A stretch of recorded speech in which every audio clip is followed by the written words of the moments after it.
together before it's too late. Do everything you ever wanted before it's too late.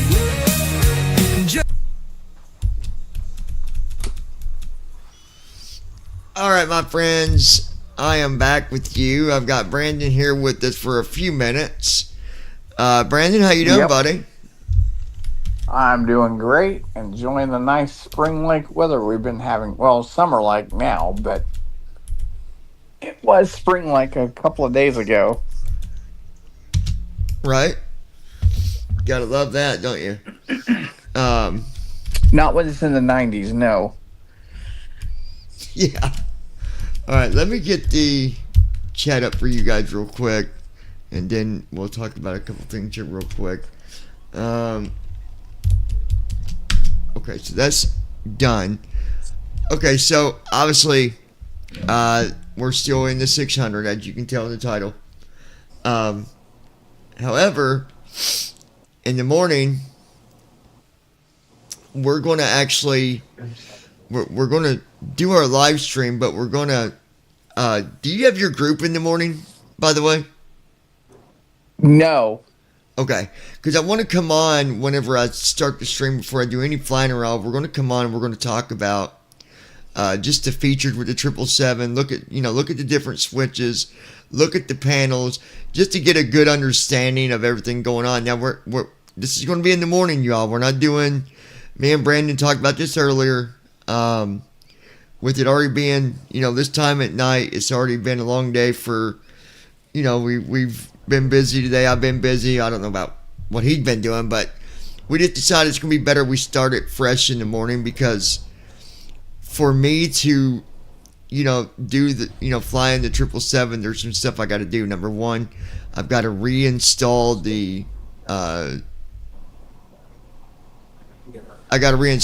it. I've got to get my account set up on TFM / Talking Flight Monitor, and then once that's done, then we can go ahead and we'll be able to go live and talk about some stuff. And what I'm going to do as well, for the first few streams, maybe the first 4 or 5 or 6, I'm going to have it where you guys can hear everything, screen reader, and what's going on, because if you're watching it, you're not going to know what's going on, especially if you're visually impaired or blind or whatever. You're going to want that to be on so you can hear what I'm doing, and that way when me and Brandon's talking about stuff, you'll kind of understand, okay, what did he do there, right? Mm-hmm. And there's just some exciting stuff that I'm going to show. And you know what? I'm sure other people's already been flying with it, and that's fine. It's not a race for me. I'm still going to do what I do. I'm still going to fly it. I'm still going to show it. I'm still going to talk about it. And it's better than just rushing into it. So sometime in the morning, we'll go live with the 777. I'm going to be flying the freighter version, but nice thing is, there's no difference in doing the flows with the freighter or the 300 ER. It's going to be the same. And the other thing that I'm going to be able to show everybody is there is I don't know if it's already out, but I know it's coming if not, and that's the flows chart that shows everything that, the order it needs to be in. Because I don't have that memorized. I don't know what them flows are. Who would? For those that's not me. That's not flown it. Now maybe some of the people that's done beta, they might know, but I know Andy said that there's going to be an HTML flows charts so that you can just go down and look at them. So that'll make it nice. But the other exciting thing about this, and I think this is what makes it the most exciting, is when it comes to doing the flows now, you don't necessarily got to ask somebody that is also visually impaired. You can ask anyone that flies it. Right. So it's going to be pretty exciting stuff, I think. And we're gonna dig in to all that in the morning. I'll bring Brandon on for a little bit in the start of it, but I'm sure he's gonna want to listen to hear what everything is, and Definitely. not just be on stream, because then he can't listen and be on stream at the same time, and he's gonna want to hear what all them buttons and knobs. We're gonna be looking at a lot of. Tomorrow's gonna be a busy day because we're not just going to start the flight and just load the sim and fly. We're going to do a very in-depth review of everything and look at everything. So it's going to be, honestly, I might even record it. I don't know. YouTube already leaves it up there anyways, but I don't know. Do you think? Yeah, they do. I think maybe on some of the important parts, if I can remember to do it, I'll start the recorder at certain parts of it. Yeah, I think you might ought to record just in case, just as a fail-safe. Yeah, well, in that way, I can, upload that and title that, here are the, for example, if we look at the flows, I could record, just the flows and then upload it, and it would be specifically for just the flows. Right. But it is going to be a busy day tomorrow. I wish I could have dove into it today. I know some people that watch us here on this channel are excited to see us do it here, but tonight's just not the time. We got other priorities already set up that we gotta finish. Because I still have a schedule I gotta follow. What's going to be exciting is this. Sunfire 11. TFM is live. Yeah. I already knew that, Andy. That's what I was already talking about. Is tomorrow when we go live in the morning with it, because like I said, I'm not going to tonight. When we go live in the morning, I'll also be able to go and buy the 777 on a pilot's life and start doing flights dedicated to that, and that's where longer flights will definitely come into the picture. Oh yeah. And new places. Yeah, new places. I might even have to find a new place to even work for, because I don't know that the airline that I'm with at the moment even does 777 flights. So probably not. But like I said, in the morning, that's when it's gonna be a long stream, because we're gonna start out the stream in the morning and we're gonna go over everything, look at everything, and just kind of explore everything and review everything one thing at a time. Now, if Andy wants to, and this would be up to him, obviously, if he wants to do a live stream with me at some point, or if he wants to do it with me tomorrow, that'd be up to him. But we can even do that at some point too, and he can kind of also, talk to us about all the different things, this and XYZ. So we'll see about that too, but a lot's going to be going on tomorrow, and then upcoming streams beyond that. Because I'm basically going to be transitioning from the 37 to the 777, which means we're not necessarily going to park the 737 forever, but it's definitely going to get backed up into the hangar, and we'll let the maintenance do all their stuff that maintenance do all the stuff that has to be done with airplanes, the engine overhauls and all that, and we're just going to lock up the 737 and, you know, make that transition to start flying in the triple. It's going to be exciting.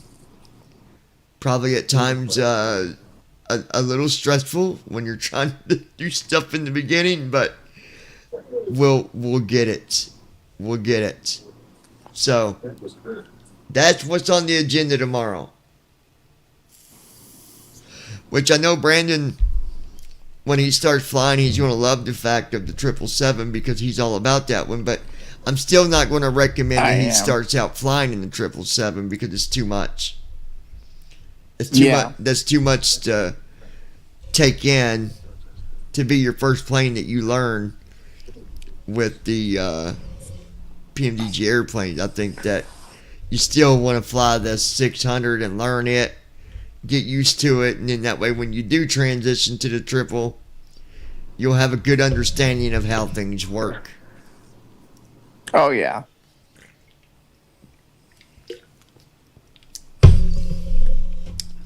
But exciting, guys. It's exciting that the 777 is now here. I would love to be in the cockpit right now, but I'm just not going to do it. I'm going to refrain from doing it. Tell myself, no, let's do it in the morning. So, with that said, Brandon, where are we flying to tonight? We're flying to Columbus. From where? From Orlando. Try again. No, I'm just kidding. We are flying from Orlando. I'm just giving you a hard time. Yeah, we are flying from Orlando to Columbus. That's our first flight. I think the second flight might be whatchamacallit? Albany? Is that what I said? To Albany. Yeah, Albany. Mm-hmm. I believe the second one after this one. So, and Brandon Lois is working tonight, so I don't have my admin. I don't have her as an admin tonight. I've got Brandon.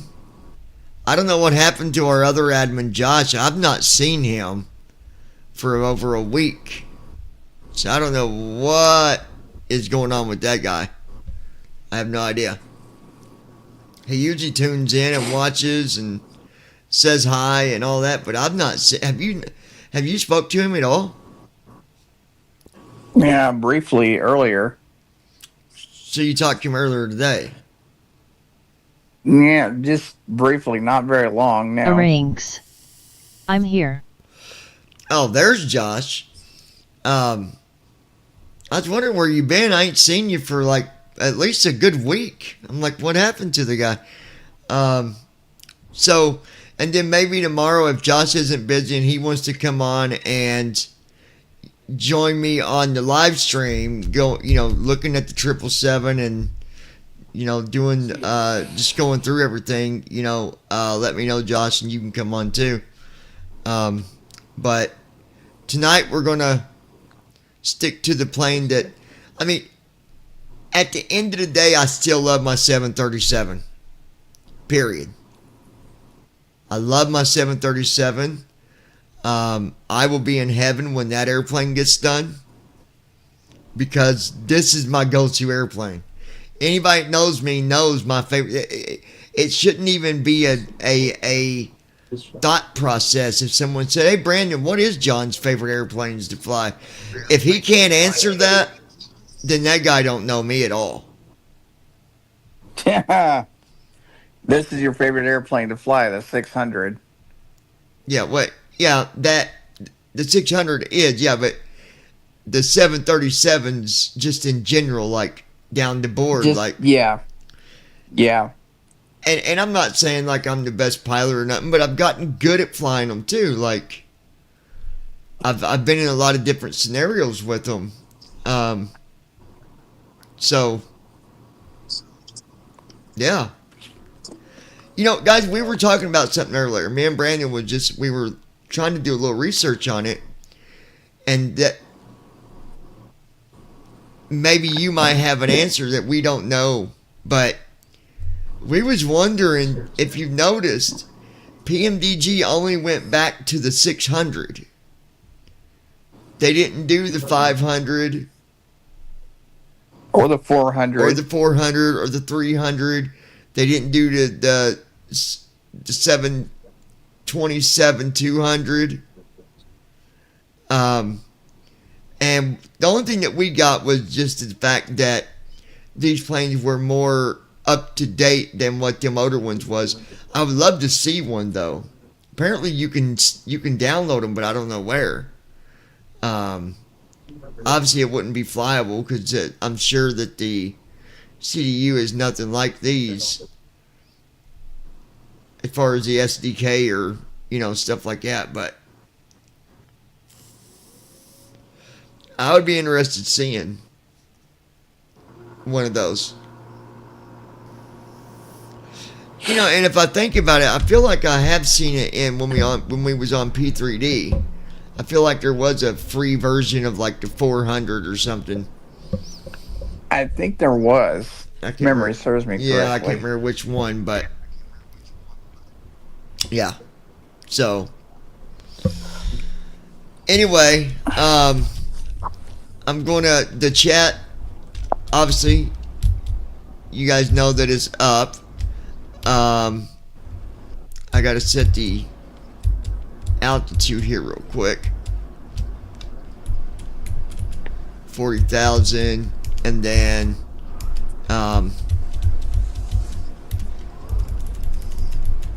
Brandon, if you want to start watching and chat that way, you can. If you're wanting to watch the flight, I'll go ahead and let you go so you can watch, and I'll talk to you on the chat. Absolutely. All right, sounds good. Good deal.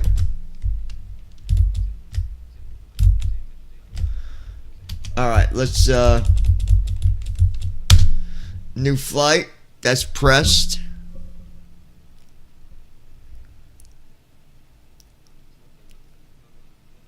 Yeah, as bad as I wanted to. Yet, I had a whole Boeing fleet on P3D that includes the 200 to 800. Most virtual airlines used the 700 and 800 though.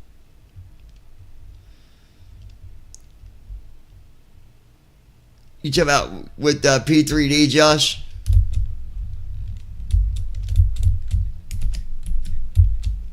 Rings. I imagine PMDG only prioritized the series that are most in service. Well, yeah, we read up on it, and it said that the only reason that they're doing these and not the older ones is just because they're newer and they have a newer technology with them, and that was newer engines and stuff like that. So, Yet, Brandon Armstrong. Hi all.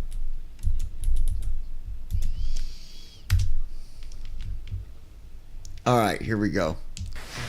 Allegiant Airlines requesting cargo to our destination, KLCK.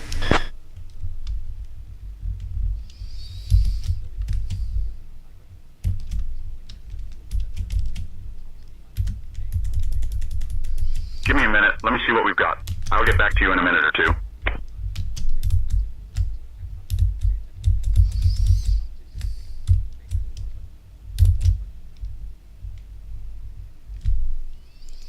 Rings. Allegiant 1336. Hope we can fly Airbus we got a new cargo someday. mission for you. You'll be I'm transporting curious if assorted our packages favorite to planes Rickenbacker will change International then. Airport, KLCK. The cargo consists of various items weighing a total of 10,000 pounds. You can go ahead and get Ensure the our cargo is securely IFR. loaded and prepared for departure. We're sending your crew over now. You can expect to be airborne in a few minutes. Yeah, I agree, Josh. 100%, buddy. I agree with you, man. Starting pre-flight flow. I'll get our IFR clearance. So I got me some new tea. It's peach. I'm going to grab one now. Good evening, Captain. From my thing over here. Oh, they're over here. I wasn't Stanford ground, Allegiant 1336. I wasn't Requesting our IFR 100% clearance, if please. I'd like them or not, but I am working on that clearance. Stand by. we're going to find out. I like peach, so, and it's better than just drinking soda all the time. So, We got some bottles of. Allegiant 1336 cleared to Rickenbacker Airport via radar vectors to Worms, then as filed. Climb and maintain 4,000. Expect Hey, flight Captain, level we have 400 been here for 10 minutes hours after trying to departure. load this cargo. Departure on We are just is about done, I'll let you know. 119.775 squawk 4423. Expect runway 27 right. Guys, that's actually really good tea. It's peach.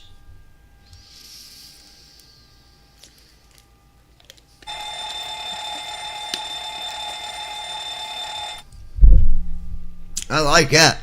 Not bad. All right. Captain, we are secure and good to go. Plan page. V1 136, VR 141, and V2 147.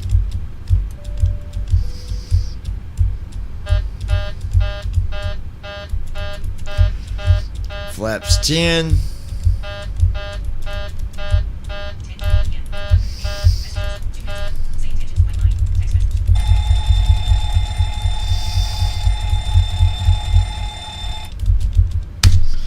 Alright, that is done. Got our flight stuff in there.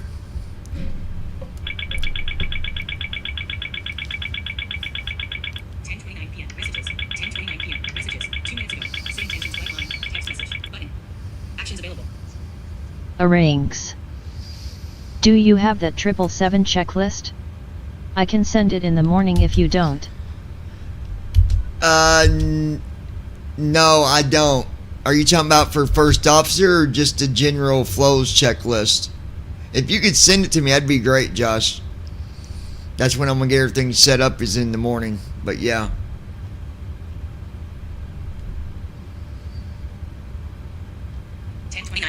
Ask Chat GPT what is the fastest speed that the 777 300 ER can fly. The Boeing 777 has a In maximum general, cruising the speed HTML of one. approximately 590 miles per hour, 950 kilometers per hour. Let me see what you said, Josh. Hold on, let me look at the stream. Arrangs. Okay, the HTML I have one. a good first officer flow for it too. That'd be great if you'd send that to me as well. That'd be good to have as well. That's perfect, dude. Yeah, and then if you want to if you want to join up on the stream, maybe kind of, talk about the triple with us, and as I'm looking at different things and all that, absolutely. I figure it'd probably be around 10 or 11 in the morning when I start. But yeah, if you'll send that to me, that'd be great, dude.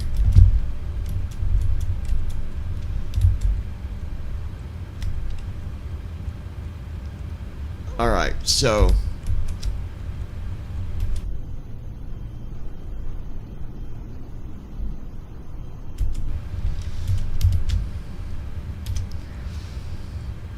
Arrangs. Okay. good deal.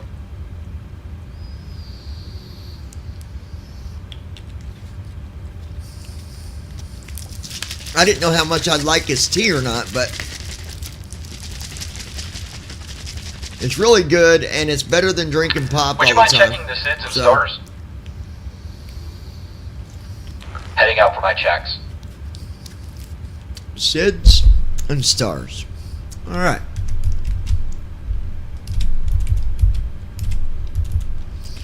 Let's take a look at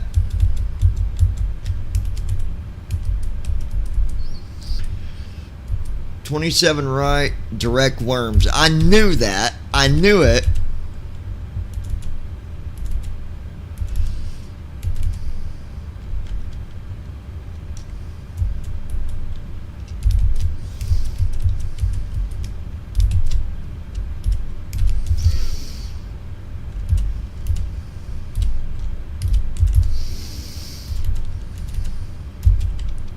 Execute.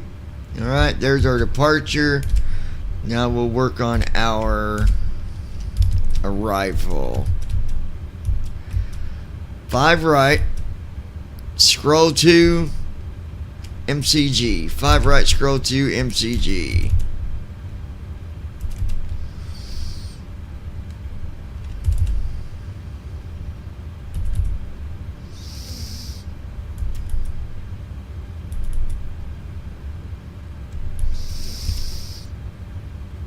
It's going to have to be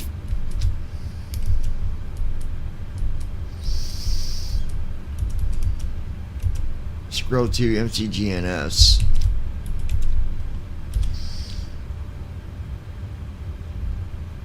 Oh, I hit the wrong one. Brandon Armstrong. They love giving you worms for your CID. Right?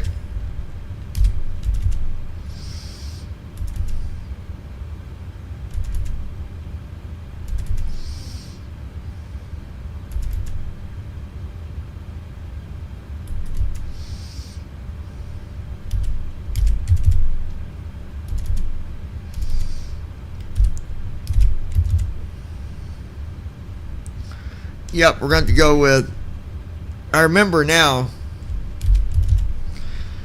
right sub 1.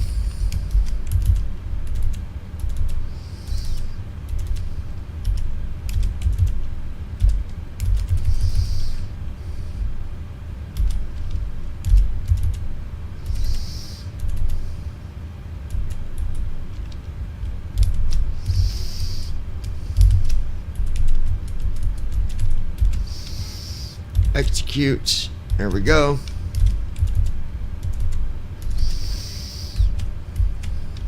Yeah, they give me worms every time. All right.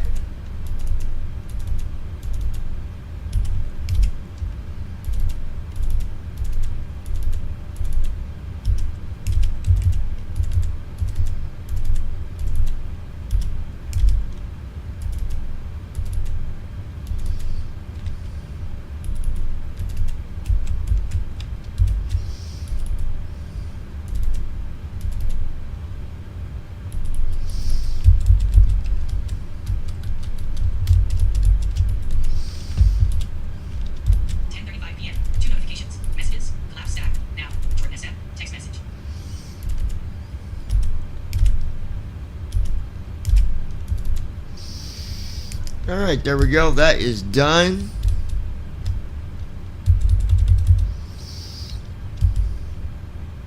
Walk around done. Aircraft looks good.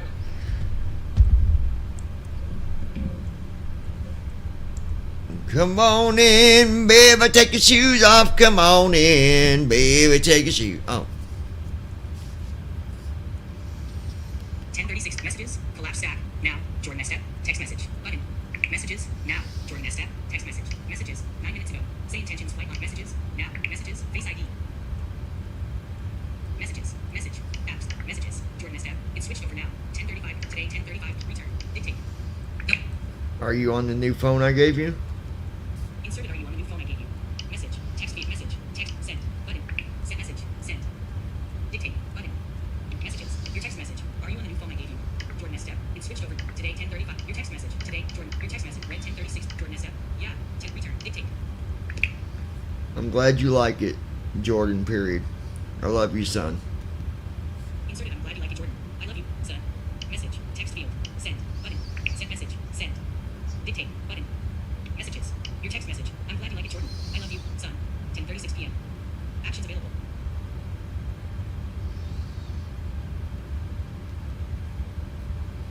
Arranges. Can't wait for Say Intentions AI traffic and sequencing next week. Yeah, that's exciting, dude.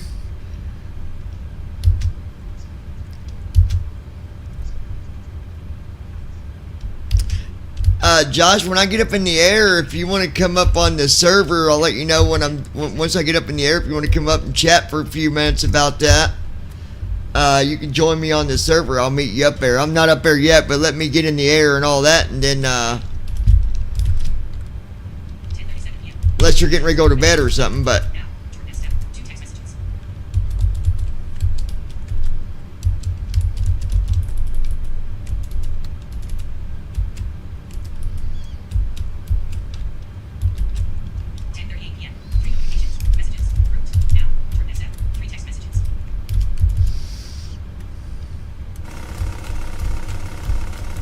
Arranges.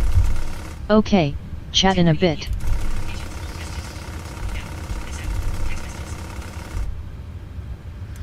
Sounds good, buddy.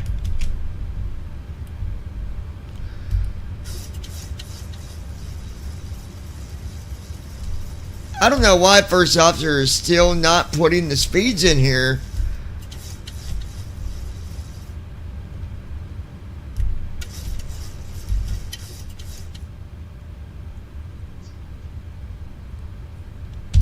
Flow completed. Pre-flight checklist. Oxygen. Tested. Navigation, transfer, and display switches. Normal and auto. Window heat. On. Pressurization mode selector. Auto. Flight instruments. Set. Parking brake. On. Fuel control switches. Cut off. Pre-flight checklist completed.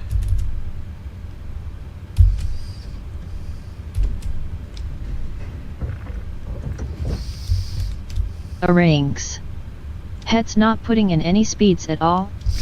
Or invalid speeds? It's just not like Initiating before start flow. I've got Brandon it. Armstrong. That doesn't make any sense whatsoever. I've got it set It to. puts in the correct ones for the 800 but not this one. I've got it set for putting in the speed that it shows in First Officer, but I don't know. It's weird. Yeah, it does it okay for the 800. You know what it is, Brandon? I bet you Josh is hacked into the mainframe. He's over there messing with me right now, probably. No, I'm just kidding.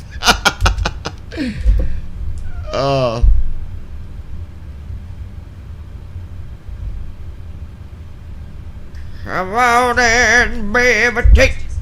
2 minutes ago. Short set. 4 text messages. Going down, baby. Verizon. Status bar. Messages. Grouped. 2 minutes ago. Jordan SF. 4 text messages. Button. Messages. Messages. Grouped. 2 minutes ago. Jordan SF. 4 text messages. Button. Actions available. 0. 9. Delete. Delete. 0. 2. 1. 8. 2. 4. Messages. 3 minutes ago. Jordan SF. AI, I needed it. I was needing a new phone. I really appreciate it. Messages. 3 minutes ago. Jordan SF. Hey, when your food stamps reset, you'll be able to get a lot more stuff. Messages. 2 minutes ago. Jordan SF. 215 would do a lot for just you. Button. Actions available. Space. Cap, cap, cap, cap, T. Cap, Y, cap, E, E, A, A, H, H, space, I, T, T, space, W, W, I, L, L, L, L. Messages. Messages. Send. Button. Send message. Send. Dictate. Button. Return. Dictate. Go. I would keep that case as well, unless you get you a new case. But either way, keep it in a case. Might not hurt to get a screen protector, maybe. Inserted. I would keep that case. Message. Text field. Message. Text. Send. Button. Send message. Send. Dictate. Button.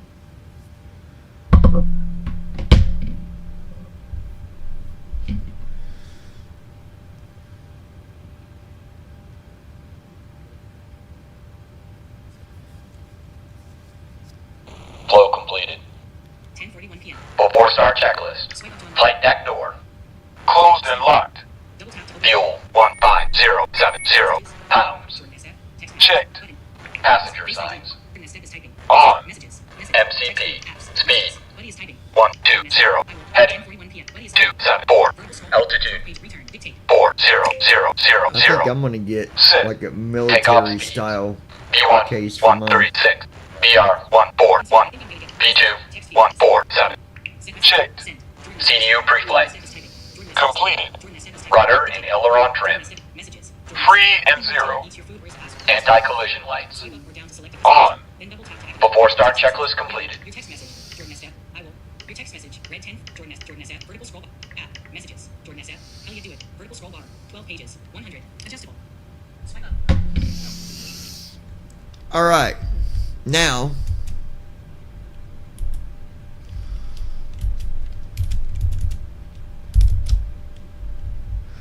Okay.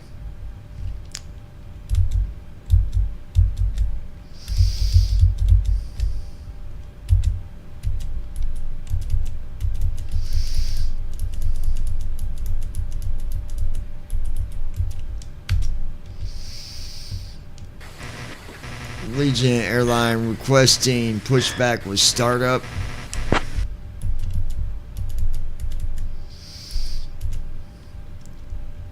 Allegiant 1336, pushback and startup approved. Tail north.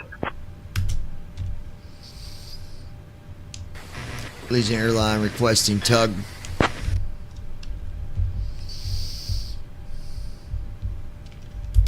Ground to flight deck. The tug is on its way.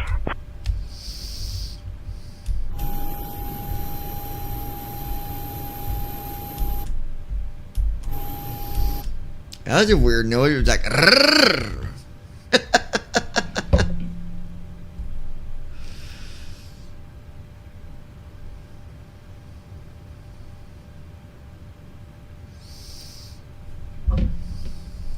Ground to flight deck. Bypass pin inserted. Let me know when you're ready to start the pushback.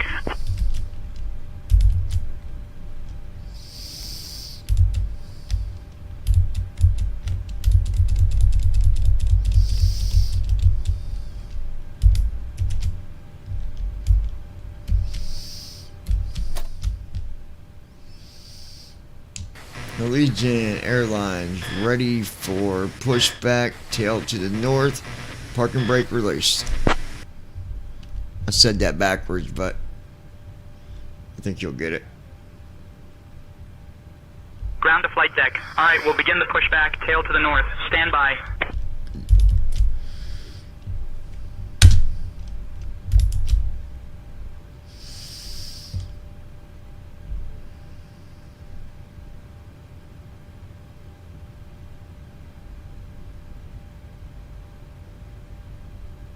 Ground to flight deck. Cleared for engine start in sequence. Start engines. Starting engines.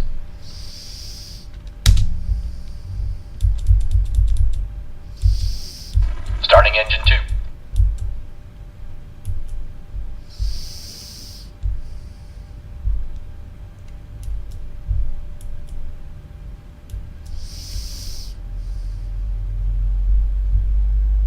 Hey folks, welcome to our ride with Allegiant Air Flight 41336. We're departing from Orlando Sanford and heading to Rickenbacker International Airport. Our captain today is John, and assisting him is First Officer JD. Joining me in the cabin are my fellow crew members, Sarah, Mike, Jessica, and Tom. Our flight time is expected to be approximately 1 hour and 52 minutes. Now let's go over some important safety information. To fasten your seatbelt, insert the metal fitting into the buckle and tighten by pulling the strap. To release, lift the top of the buckle. In the event of a sudden change in Engine cabin 2 started. pressure, oxygen masks will drop from the compartment Engine 2 above cut you. out. Pull the mask towards you to start the flow of oxygen. Place it over your nose and mouth, securing it with the elastic band. Remember to adjust your mask before assisting others. Your life vest is located under your seat. To use it, pull it over your head, wrap the strap Starting around your engine waist, 1. and buckle it at the front. Inflate the vest by pulling the red tabs or blowing into the tube.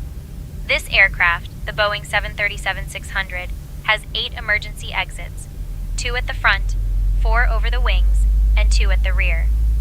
Please take a moment to locate your nearest exit, keeping in mind it may be behind you. Thank you for your attention, and we hope you have a pleasant flight with us today.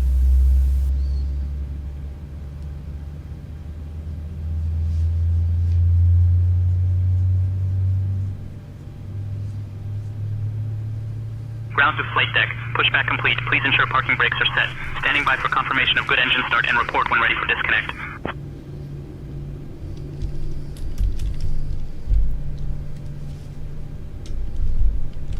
Engine 1 started. Engine 1 cut out.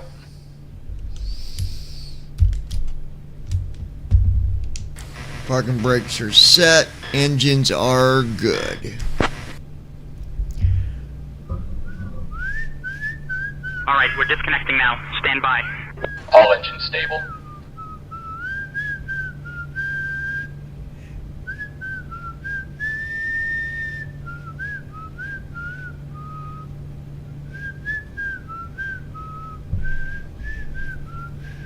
Ground to flight deck. Bypass pin removed. We've disconnected. Reporting Crew is action. clear. You're good to go. Have a great flight and see you soon.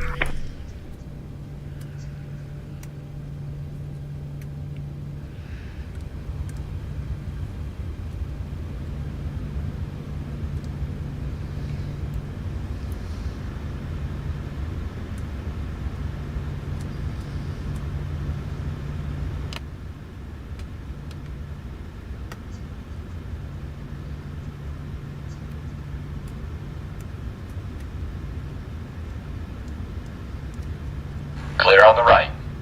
Clear on the left. Flow completed.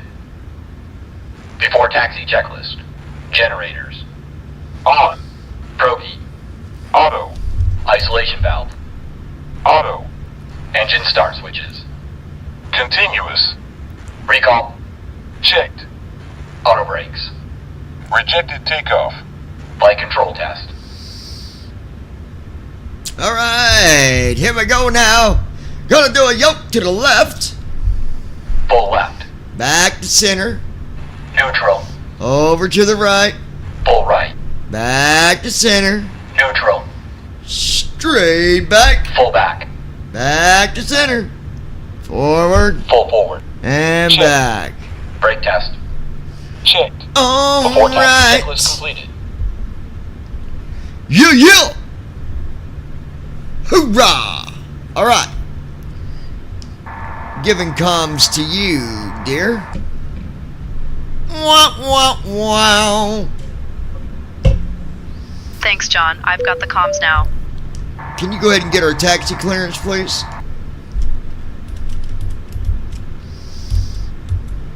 I'll get our taxi clearance now.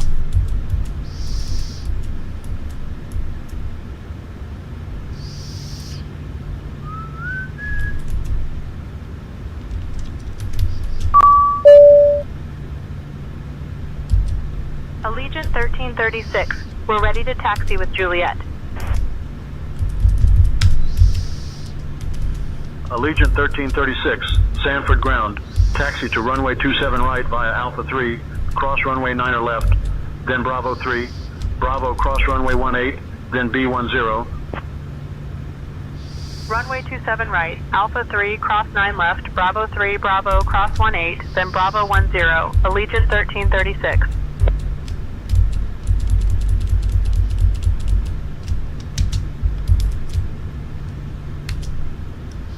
Captain, Approaching prepare for runway takeoff. 2. Before 7 takeoff, low. right.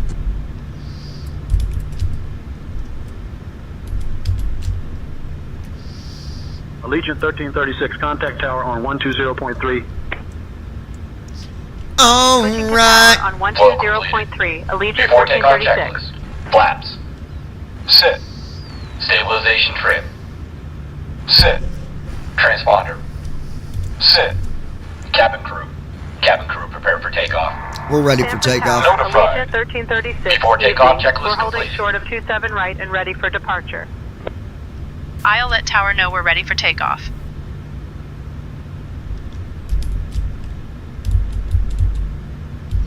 Allegiant 1336, Sanford Tower, runway 27 right, winds 265 at 12, fly runway heading cleared for takeoff.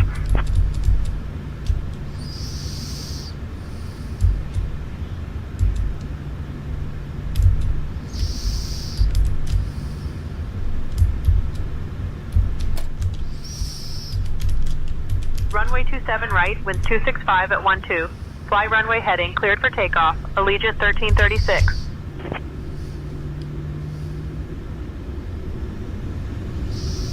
Thrust set. Checked.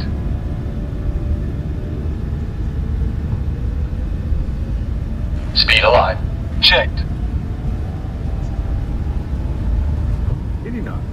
80 knots. Checked.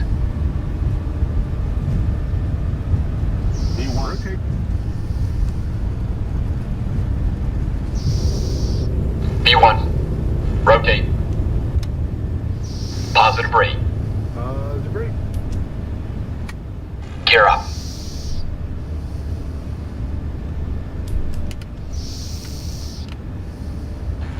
feet. Lateral navigation. Flaps up. Vertical navigation. VNAV on. Autopilot. Command A on.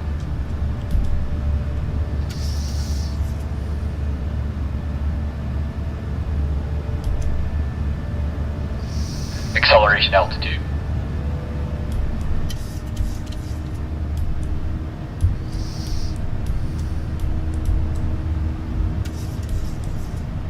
Allegiant 1336, contact departure on 119.775. Switching to departure on 119.775. Allegiant 1336.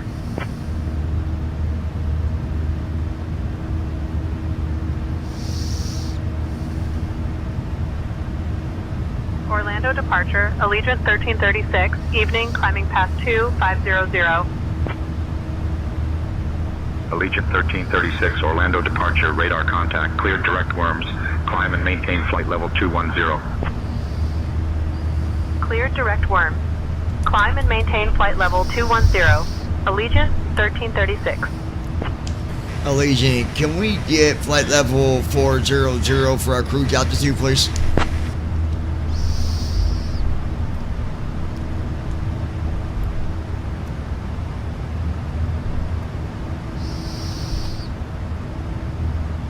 Flow completed. Allegiant 1336. After takeoff, Climb and maintain flight level engine start 400. switches. Off. Climb and maintain flight level On. 400. Auto Allegiant brakes. 1336. All right, Josh, I'm heading up to the Wait server. here. You want to come up for a few? Up and off. Flaps. Up. After takeoff checklist completed.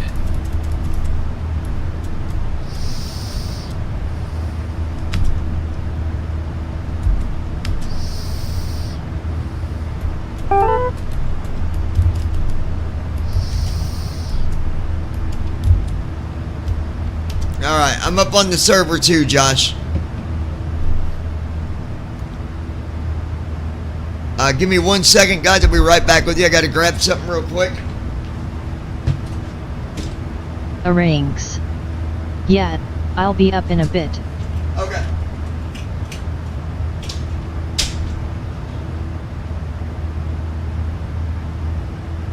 Passing 10,000 feet. Brandon Armstrong. That was a great takeoff.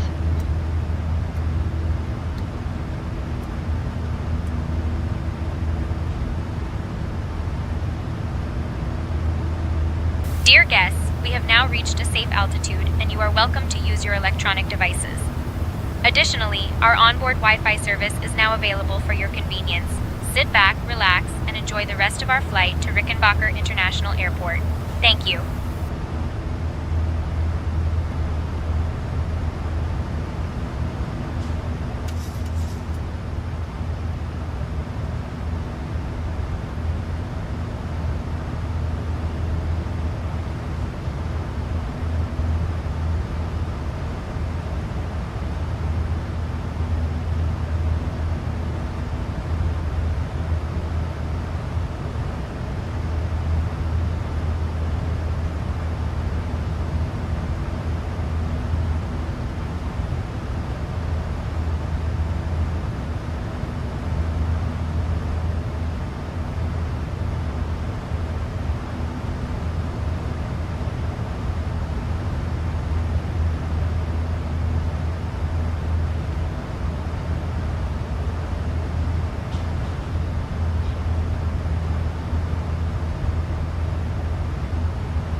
Hey, what's up? Allegiant 1336. Contact Jacksonville Center Hey, Johnny. on 134.0. 1 second, Josh. I'll be right there. Okay. Give me 1 minute. Contacting Jacksonville Center on 134.0. Allegiant 1336. Transition altitude. Checked.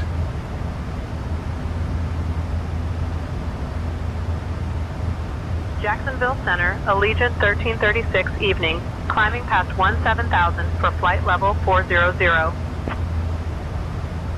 1336, Jacksonville Center, good evening.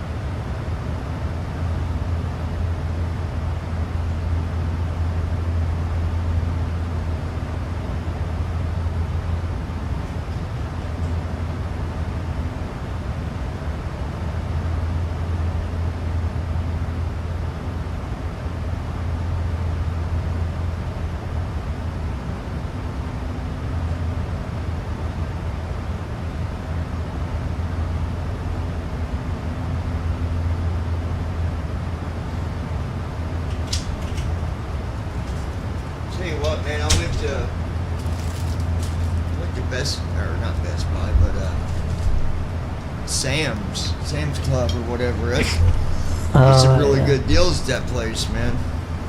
Yeah. The equivalent to ours is Aldi, or I think we have Costco here. Well, I mean, we probably have Sam's Club here too, but it's not as Yeah, which well known. pretty much the same thing. I mean, Yeah. for the most part. So when is the traffic? When's that coming out? Next week for Partners. Partners is their premium alpha program, because right now we're in beta, but the premium there's I think it's like $40 or $50, something like that, and it's Yeah, I've not signed up for the partner thing. Yeah, I'm thinking about it, but I don't know. yeah, basically Partners get access to traffic next week, and it's basically it's AI traffic controlled by Say Intentions. So you're going to hear the traffic over the radio, and Say Intentions is going to sequence you in with it and stuff like that. It's going to be very interesting, very nice.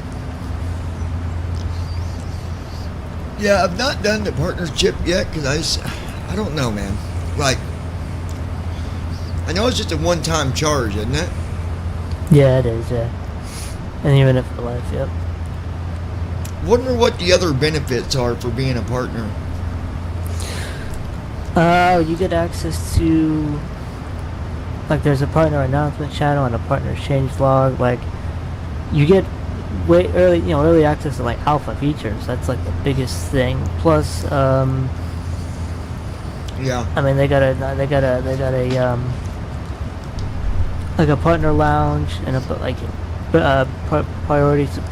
They got a priority support Brandon channel Armstrong. for partners. What does it require to sign up for the partner program? On Discord? So like, it's nice. I mean, for a one-time thing, I wouldn't probably pay a subscription for that. Right. But are you a partner now? Are you a partner or no? Yeah, I am. When it launched, I got. Yeah. I'm thinking about it. And Brandon said, "What does it take to be one?" Well, one, you got to pay $40, Brandon. Yeah, that's basically it. And obviously, you want to have where you fly. Like, if you don't fly, like if you only fly like once or twice a month, then I wouldn't do it. But nah, for someone that flies all the time, then yeah. And I think you can also offer like you can get like discounts for people. Well, that's the affiliate. That's a different program. That's the affiliate program for streamers and stuff. Which I need to know. I think they changed stuff with that. I need to figure out the latest on that, because I'm already in it. I don't know how to get someone else into it. You're already what? You mean you're already an affiliate? Or yeah, I'm already in that program. Yeah. I think there's a thing to sign up for it. I think. I can't remember if it's on the website though, because I was recommended to. I got into it it was in preview, so there was no website for it yet. But hopefully, I think I'll look and see if there's a section on the website for it. But that's a free thing. You have to have requirement for that is just a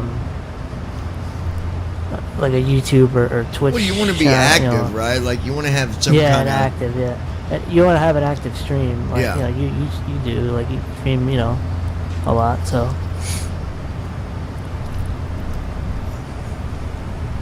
Yeah, that's gonna be exciting. The traffic is.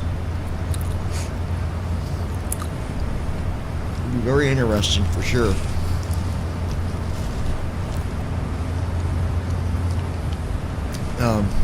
Yeah,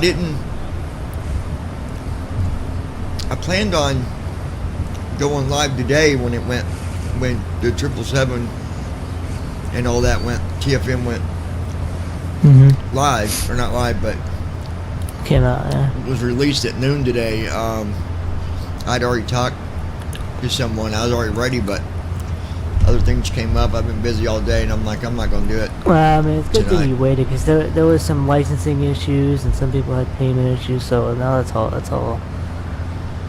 fixed now. So it's probably best to wait. It's always nice to wait, like wait a little bit, anyways. Which it probably wasn't Yeah. nothing major, probably no major issues, but Nah.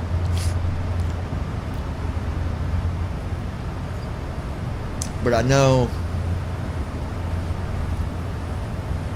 it's gonna be fun to be able to go through all that. Like I said, the first part of my streaming is not even gonna be flying. It's just gonna be Yeah, dude. Yeah, it's gonna take you just at going least- through stuff and looking at it, and yeah. just to set that up, because remember, you're with that method, you're basically doing the job of two people. So Yeah, you gotta do you both don't have sides. it, you know. Yeah. Yeah. So I mean, it takes you at least. It's probably gonna take you, 20 to 30 minutes. Like when you have the muscle memory down, it's still gonna take you a while. But since you're still, we're all still learning it. Actually, it's gonna take you at least 40 minutes at minimum, And I mean, maybe. it'd be fun to do that, and then there's gonna be times when maybe a person doesn't want to do it by themselves. They can just use first officer. I mean, First officer, yeah. I know there's a lot. From my understanding, there's stuff that first officer skips because the whole idea is just to get it in the air. But Well, first officer, I guess, does what the Boeing the Boeing manufacturer checklist to get it in the air for testing, I guess. Brandon Armstrong. But That's going to be does the exciting to very hear all the minimum. things you Yeah. have to do to set Yeah. up the 777. well, and there's also you got to go in and do your settings for TFM too. So yeah, and there's this a lot of settings have changed too. So yeah, but I think you'll like because the panels are done way better as far as like stability. I'm not really a big fan of the way that the panels are in this old TFM with the in the old version, yeah. And the nice thing is you'll be able to hear all the buttons too when you click them. It's not just going to be Yeah. I think you can pretty much hear all the switches and buttons. I don't know if you're going to hear oxygen or not when you press that one, but Yeah, you will. So it's like oxygen test. does it? Yeah. That's awesome, dude. So tomorrow's going to be a big day, guys, for streaming. Well, Don't not expect only to just that, take off when I- I start my stream because we're not taking off that quick. TFM will even read the oxygen needle, which it never has done before. And like the P3D version of the 777. Does it read it? Like it actually reads the oxygen needle, yeah. Wow. Yeah, because it was always just a default number on here, like 67, I think, is what it always read, or something like that. Yeah, it still does that. I don't know. I don't even think that's correct. I think that's just a weird thing that Yeah. the screen reader says for whatever reason. I know in the tutorial I was watching too, like not for TFM, but in the real thing or in the sim, you can move your screen. Like sighted people can move their screens around. They can switch them around. Yeah. Because you got like your primary screen, and they can move what they want on their primary inside the cockpit to be like. No, you their- can move. You can move the tablet too, so that it, But there's no point in us moving anything because we don't know where we're moving it to, and it might mess up OCR if you move stuff around. You can You move don't the know where you tablet. move. Yeah, you can. You can unmount it from the side and like put it maybe more in front of you, like on the dash or something. I don't know. Like you can do that with TFM. Unmount it. No. Oh. The sighted people can unmount the tablet and put it where they want. Oh yeah. Well, it's just a little bracket thing that connects to the side of the. Because right now it's sideways, I think. Yeah. The way it's in there, but Yeah, because right now it's like you're not. It's hooked in like you're not using it. Like it's just stowed away. yeah.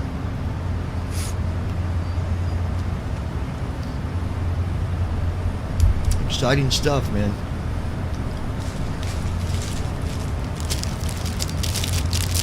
I'm waiting for my Crustable to dethaw so I can eat it. Nice.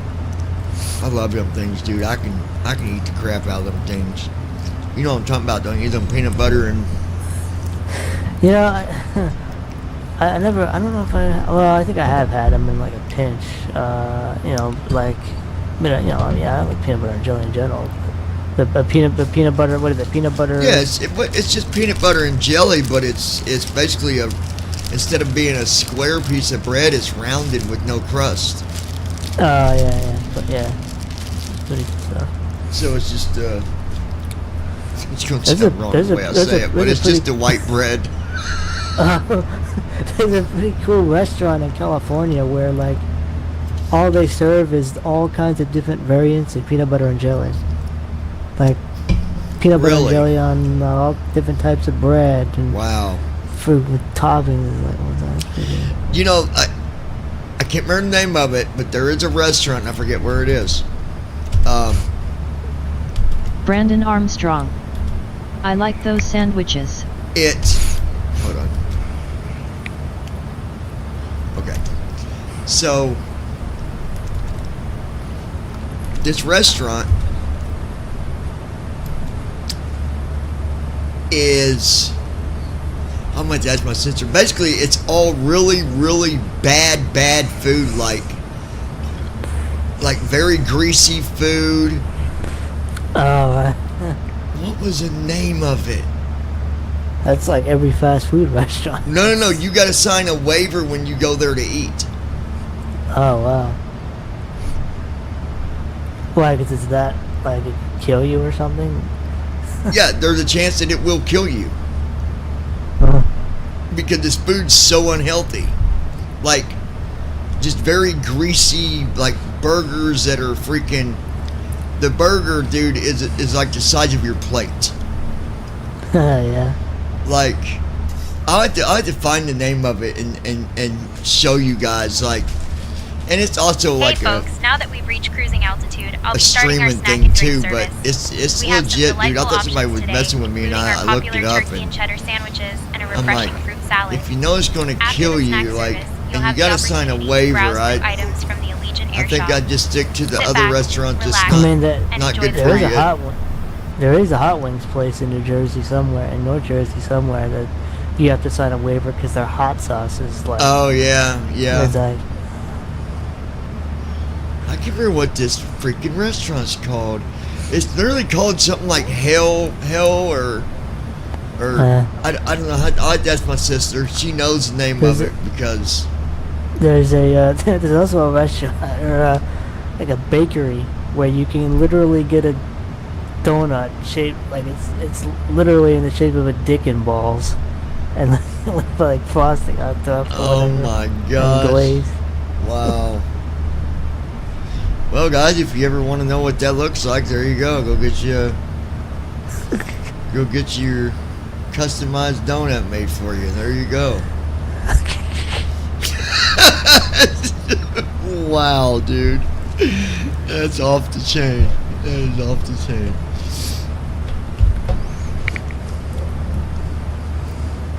But yeah, tomorrow morning will be exciting because, well, when I get up, I'll get everything installed, and then once I get everything installed, then I'll go live.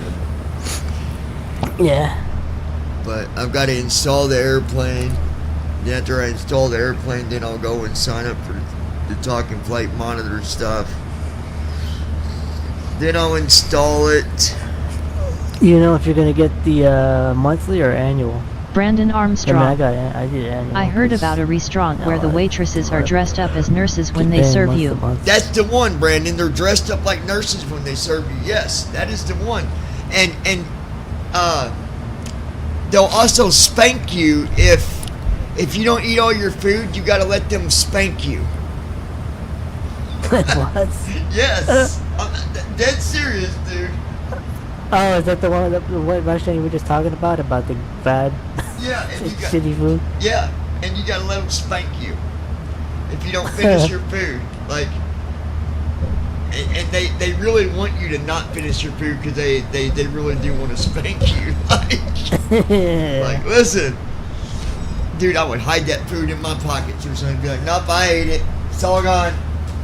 It's all gone. Leave me alone. Crazy stuff, man. But yeah, that's the one, Brandon. That's exactly what I was talking about. Come on, deep thaw, you sucker. I went to this restaurant today with my son. It's called Yummy Bo. And basically, you go up to like this buffet thing, and it's Japanese, so it's all like vegetables and stuff like that. But you go up like to this buffet bar, and you put whatever you want in this bowl. So you got vegetables, you know, like broccoli, cauliflower, mushroom, shrimp. Can't believe I didn't put the shrimp in mine, man. Anyway, then like I can't think what kind of sausage you call it, but it's kind of small and it's round. They cut it up. Anyways, it's all raw meat. You put it all in your bowl, and then you take the bowl to them. After you've filled up your bowl, you put your seasons on it. You pick the kind of sauce you want. Then you take the bowl up there with the tray you got it on. Leave it at the grill, and then they cook whatever it was you put in that bowl. And that's cool, yeah. Brandon Armstrong. I brought home leftovers. The name of that place is the Heart Attack Grill. Yeah, the Heart Attack Grill. That's it. That's it, Brandon. That's the name of it. Yeah. Crazy, crazy, crazy, crazy stuff, man. But it's legit.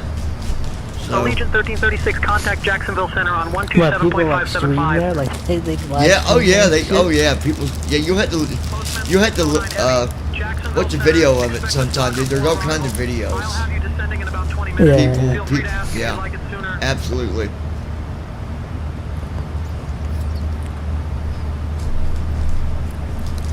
Oh man, I know where I'm gonna get my Crustables at from now on. Heck yeah. I'm not 20 minutes out yet.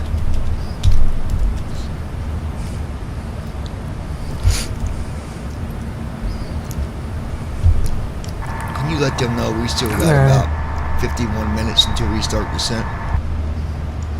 But they're probably not gonna just descend. Well, even if they were descending in 20 minutes, you could just leave it alone and wait.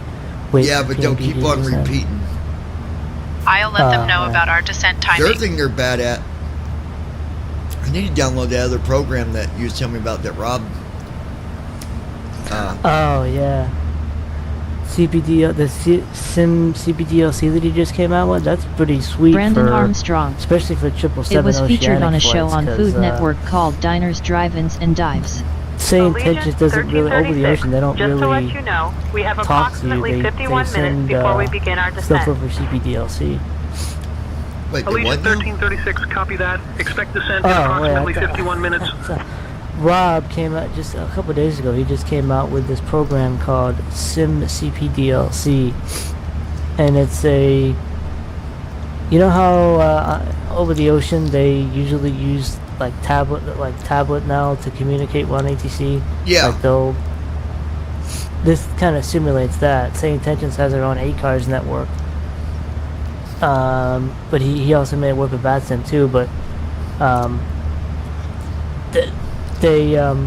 you can basically log into the SI network and communicate via I forgot what the CPDLC.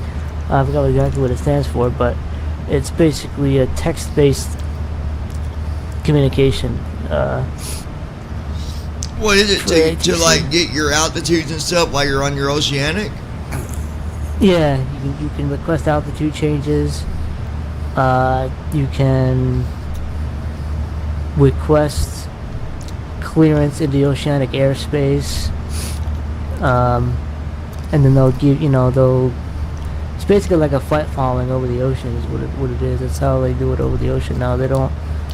I think it's in place of position reports. They don't do position reports anymore. Yeah, but they do it this way.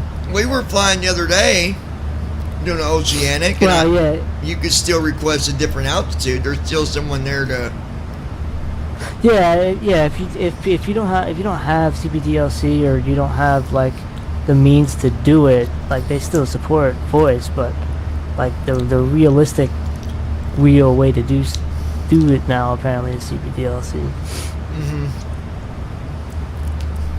And So- Rob just made that available to us. So that's something that we would want to that we need to use, like if we're on that sim or Jacksonville no. Center on 127.575. Yeah, VATSIM uses it too. Yeah, like so. Switching to Jacksonville Center on Rob's 127.575. client program, he made Allegiant just supports VATSIM and the same 1336. intentions cars. The only thing that I'm about though is I hate to get back into the whole thing where we're starting to use more programs like Jacksonville Center, Allegiant Well, 1336, yeah, evening I mean- maintaining flight level 400. I mean, it's only just one. Allegiant 1336, But Jacksonville like, Center, good evening. yeah, unfortunately, the aircraft, like the 777, has an ACARS. I don't know if St. Tintin supports it, but like even if it did, TFM doesn't have access to it. It's one of the things that TFM can't read in the aircraft itself. It can't read the messages that it pops up with. Mm-hmm.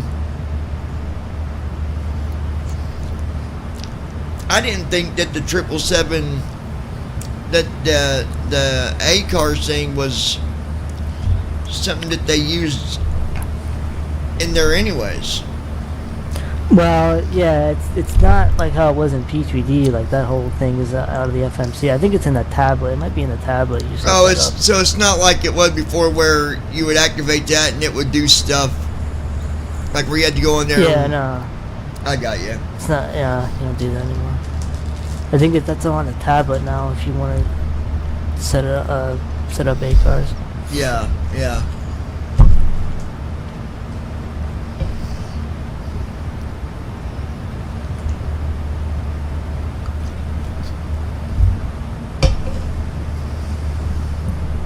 Alright.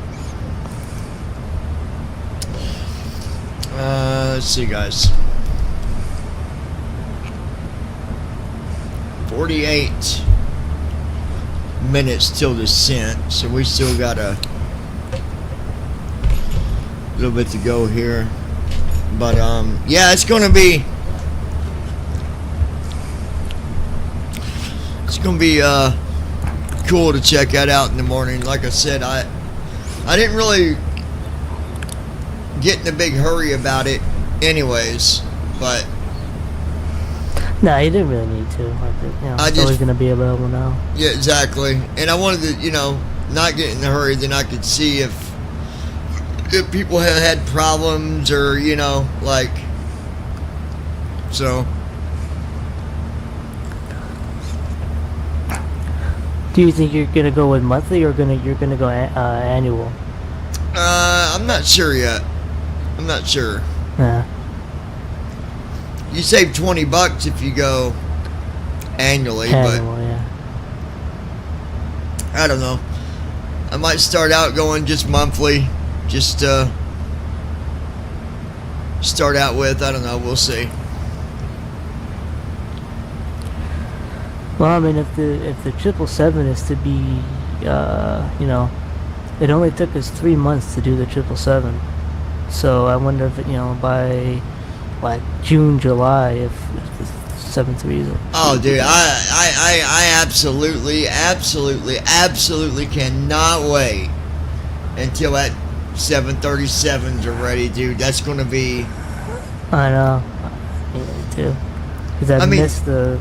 That's just my everyday plane. Even like I said, even having the 777 and all that, it's nice. I can do long hauls. I can do short flights in the freighter like you do in the 737. But end of the day, my plane is the 737s. Yeah. But some people, some people like doing them long flights, and I don't mind doing them, but I like being. I mean, these days I kind of have to be in the mood to do them. I used to do them all the time, but That's my problem. It's being able to take off and know that I'm gonna be sitting there for 7, 8, 9 hours, and just sitting there, just like, I don't know. That's the problem that I have with them now. I mean, I was like multitasking in the back while I wasn't streaming, but yeah, I mean, I was just kind of doing the other stuff in the background while I was Yeah. but reading, doing steps away, but. That's what I did back then. I could do them because I'd be doing other stuff, but I don't know. But I've always been a 737 person. Like, that's always been my main airplane. So yeah, we'll see. I know that I was telling some other people the other day that there's a lot more inside the 737 cockpit than what people realize. Like, there is a lot of buttons and switches, and there is, yeah. There's a lot of different panels in there, and I don't think some people realize it. They think that because it's a 737 that, well, it's it can't be that that many things, but there is a lot. There's a lot inside that cockpit. Well, I'm trying to figure out, I don't know if you can do it, but in the 777, for the first officer flows, we have it set so that it will arm LNAV and VNAV on the ground before you even take off, which means when you take off, it will automatically arm themselves, where you won't have that situation like you had last week in the 73, where first officer, you went 40 miles in the wrong direction because first officer didn't. He had turned heading select on, not. Well, I know that it'll do that in the 737 on the ground. LNAV will be activated, but then before I take off, it's deactivated. And I don't know.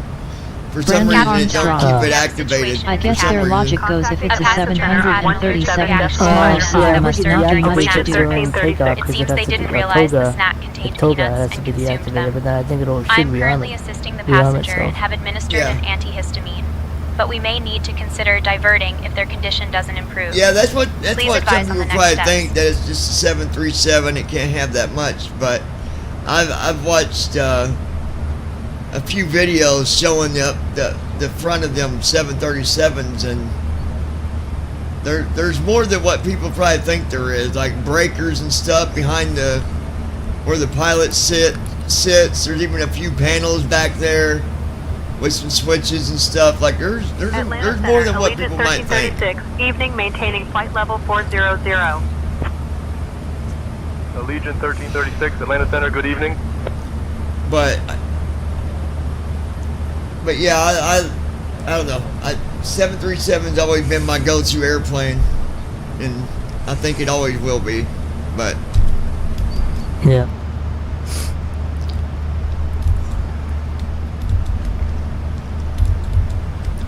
I'm gonna go ahead and set up for our approach, guys. Get it out of the way.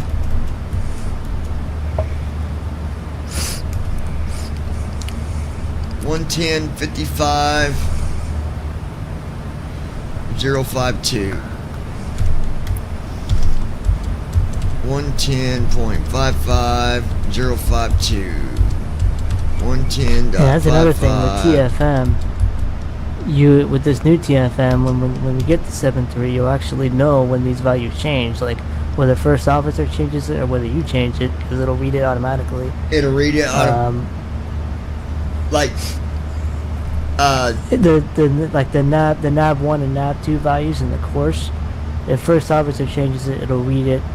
The plane will change. Well, in the 777, the plane will change it periodically. Well, the other nice thing is, on takeoff in the 777, as long as you got your trim set correctly and all that, you don't even got to pull back on the yoke. It'll pick up and take right off by itself. Yeah, I noticed that. I'm like, wait, it's taking off on. Yeah, as long as you got that trim set correct, it's gonna pick up and just go. You're good. Is that like a fly-by-wire thing, or is that just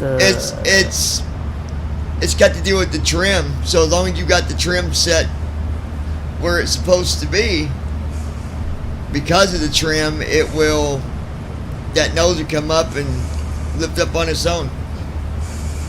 Huh. That's going to be interesting to try out too. But I mean, is that a thing in the real plane too, or is that just like, you know, like you in general, like you know, I don't know. I need to ask George about that.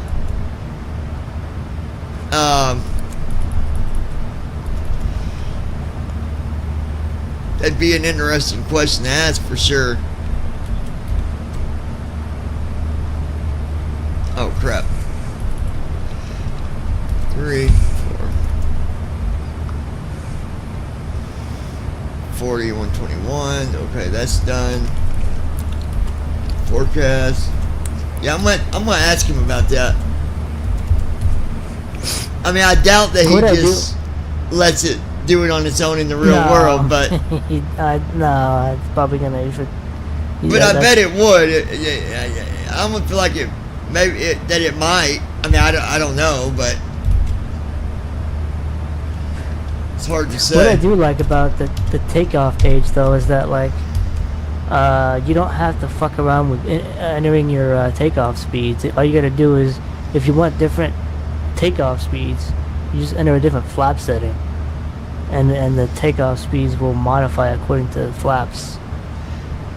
Yeah, and I guess there's some more stuff I guess you got to look at on your flight plan too, right? Like under SimBrief, like, because you got to put all that stuff in, right? Like your speeds. Well, if you're doing, you know, I mean, I last week I ran out of fuel because, you know, when you're doing oceanics, you have to account for ETOPS. Oh, and you did. Which is like, yeah, well, SimBrief freaking doesn't, you know, freaking do it automatically. Put a good amount of reserve fuel in. It only does like 30 minutes auto. 45 to 7, you know, 45 to 70 Brandon minutes Armstrong. is really good for. How about ETOPS the IRS stuff. alignment? Does it handle so it I better basically than ran out before? of fuel like 20 odd miles before descent. I was kind of pissed off. Yeah. But Brandon said, "What about the alignment? Yeah, the alignment you have to. It's what is it? Page 2. I was telling you about when I was trying to help you with this before. Oh, I'm trying to remember. 2, Yeah, page 2, left soft. Left soft 3, and then left soft 5 on page 2. On yeah, page left 1, soft 3 right? on page 2, yeah. Yeah, left soft 3 on page 2, right soft 5 on page 1. And then that sets it. Yeah. Now to get to the init rep page, is it Alt I? I can't remember. Was it Alt I to get to your init ref? I can't. No, or was I it think it's like D? Alt U or something like that. Yeah, I can't remember. Alt U in the 777. Because Alt D is the descent page. Yeah. Or something like that. Yeah. Oh no, Alt D is actually the departures. That's your departure The departure page. and arrival page. Yeah. Yeah.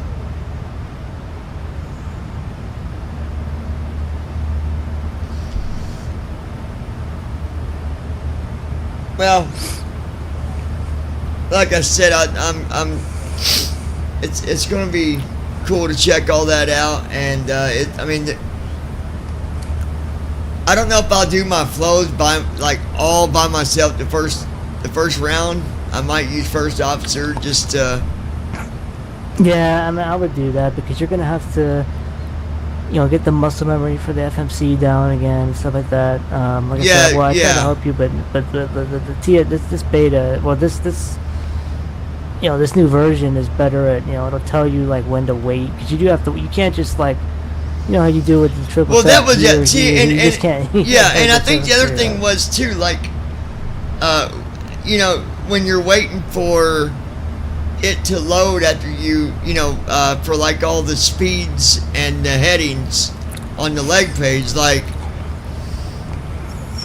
sometimes it took longer, and I think I was going ahead of that, and that's why and I Yeah, wasn't I- seeing speeds and stuff the way that I should have been seeing. I don't know what it was, but on this new version though, it, like you said, it tells you when it's ready to. Yeah, it tells you when it's ready. Yeah, to execute. Yeah. Yeah, and that'd be nice.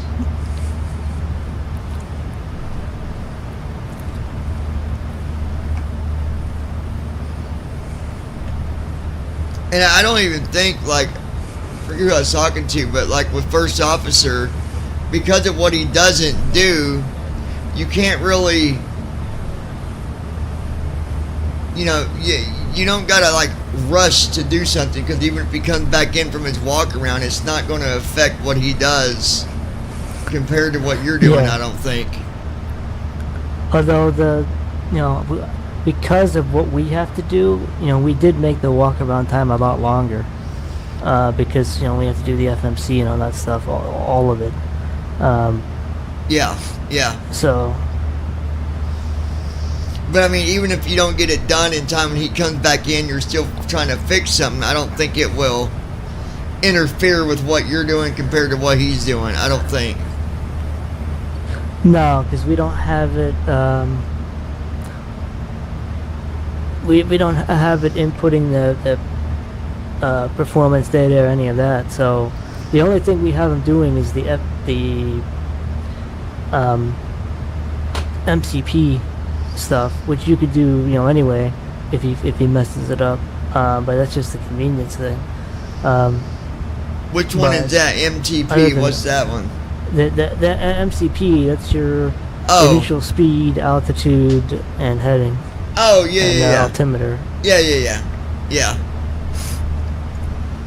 That's the other thing is now we can, in that one you can set the altimeter on your own. You don't gotta have. Yeah, that's really cool. In the triple, we can actually set the altimeter based on what, like, say intentions set, because say intentions will give you the local altimeter. Yeah, so now you go to set it exactly, and then when the 737 comes out, oh man, oh my gosh. Well, when the problem is, like, the way that we set it in the triple is it through the FMC. I don't think that 7.3 has it, because if it did, I would have been doing it already. Has what? Which sucks. The setting the altimeter. It should have. You set the altimeter. Yeah. It should have it. We just don't have the ability to do it yet. Well, no. We would. Well, like, the thing is, in the triple, there's a page to set it in the FMC itself. In the 7.3, I don't think that page exists. If it does, I don't know where it's at. Hopefully, it's in the same page, same place. But I yeah, don't think but so. it might be. There might be another way to do it though within the SDK. I don't know. We'll find out when it comes out. We'll see. Yeah. Andy might have a way to do it. Maybe, I don't know. We'll see. Well, apparently, what I really don't like, PMDG removed a lot of stuff that we used to be able to do in the P2D versions, like control. You know how, like, in the old preview version of TFM we can control the speed brakes. We can't do that in the 777. They removed. You have to set up bindings for it and control it with your yoke or whatever, which is fine. But it was kind of cool to do it with a dialogue too. If you didn't have a sophisticated yoke.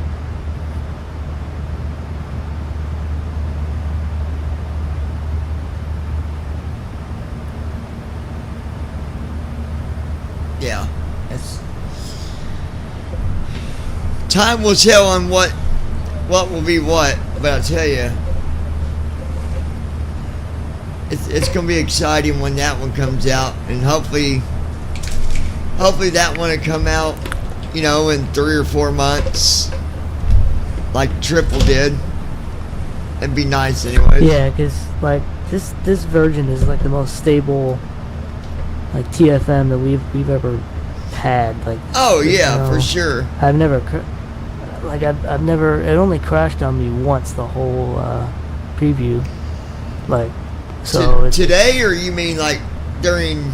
just the whole 3-month preview. Oh, only yeah. It crashed for me one time. Yeah. And the nice thing about that is when you get your key, let's just say, and I was talking to Andy about this, let's say your computer freezes up and you have no way to get back on your internet to deactivate your key. Number one, you can do it from like your phone or another computer, or you can even get a hold of support and say, hey, I'm redoing my computer, will you deactivate my key for me? Or, you know, so there's always going to be a way to do or it. if you can log on to the website, you can just deactivate it automatically too. Yeah, but I'm use saying internet. if your computer has crashed on you like blue screen and you can't do nothing on it, oh yeah, and you got to completely redo it, you can log on through your phone or another computer, or like you've got ways to have it deactivated. Yeah.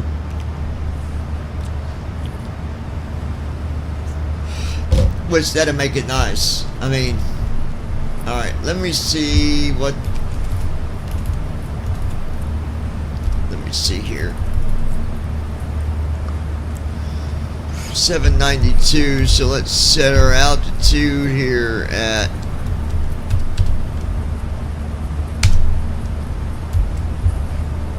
There we go.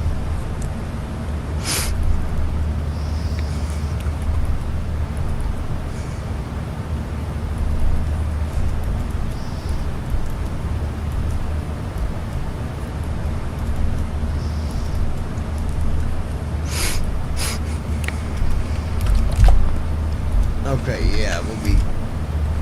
Okay.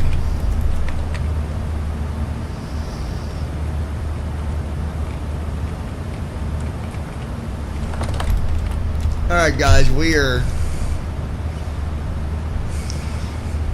about 29 minutes out from our descent. We've already got everything set up.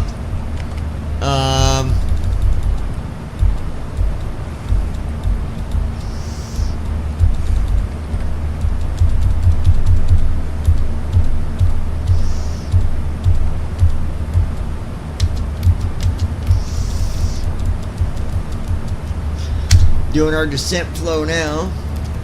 Get that out of the way.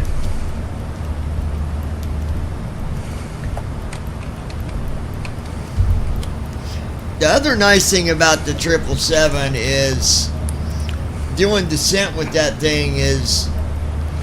Oh, it's super smooth. Yeah, it is. Like and there's no command B to worry about either. You just turn approach mode on and it just. Yeah, once you turn approach mode on and it'll get itself lined up and everything, yeah. When you turn Command A on, like when you take off, it turns both autopilots are always on. So, yeah. That's why that works. Well, I did a test, speaking of that, and I turned on Command B. Which is actually just the other autopilot is all it is. Yeah, it just functions as the autopilot. I've turned that on takeoff, and it stayed on the whole time. Got me, connected. We're expecting the ILS approach for basically what I'm saying is you can turn that Command B on.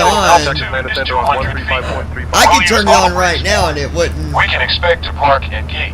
Yeah, Command A would shut off and Command B would stay on and go back like Command A. Instructions on the runway. Just an autopilot. Any questions? They both stayed on. Like Command A and Command B stayed on the whole flight, yeah. Oh, interesting. I don't know if that's luck on that flight, if it's not supposed to stay on, but it did when I tried it out, so I don't know. But Atlanta Center. You gotta think. 1336. Evening maintaining flight level 400. When Allegiant 1336 Atlanta Center. Good evening. When you're flying this thing in the real world, they're both running anyways because the co-pilot's got his on his side too. And Yeah. And I'm sure it's activated while he's in the seat because he can look at everything from his side. So it would make sense that you could turn it on, which I'm guessing if you turn on Command B, like right now, and A did go off, it's still going to follow everything because it's going to match what Command A is. To arrival. Yeah. Descent in about 20 minutes. Just say the word if you'd like to start down earlier. What it does, yeah. Like, Expect the scroll to arrival. just to mess around we'll here. Anticipate descent in about 20 minutes. Allegiant 1336. Okay. I'm going to turn on Command B for a second. Command B on. Oh, you're right. Command A does go off. Okay. Command A on.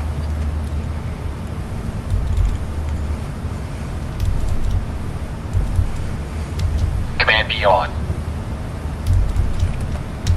Command A on. Okay, yeah, you're right. Only one of them stays on. You're right. It does shut off. I wonder why that is. Why does it stay on when you're on approach, but not when you're not on approach? Because that's how the plane knows that you want to auto land. Like, well, yeah, that's true. That's the only reason you activate Command B is for auto land, yeah. Because you can land on. I could turn on Command B and turn off Command A and actually still land just like you would with Command A. Yeah.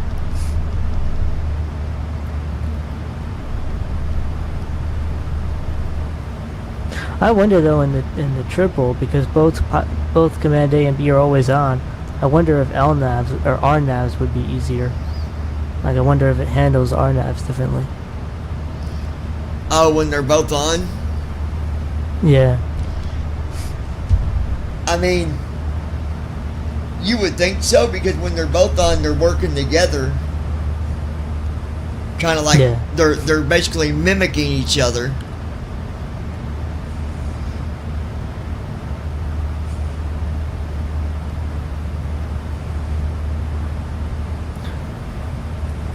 And we'll say you will know if one of the autopilots is off, because your plane will like bounce up and down and not keep a stable altitude.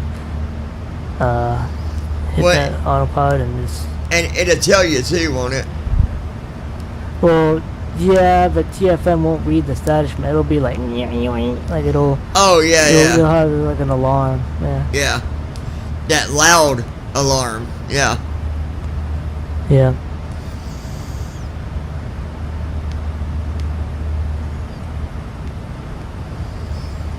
I wonder if that's something we can get with Be My Eyes, like, because that alarm goes off for multiple different things, so you really wouldn't know what the alarm is going off for. Yeah, but isn't there a way to read what's going on anyway with TFM? Like when you got warning lights on? TFM doesn't have access to the part of that part of the primary. Oh no, that's right. display. Andy was telling me, I think, or someone was, that you could use Be My Eyes and see what lights are on, like caution lights or... Yeah. Yeah, so you could do it that way, yeah.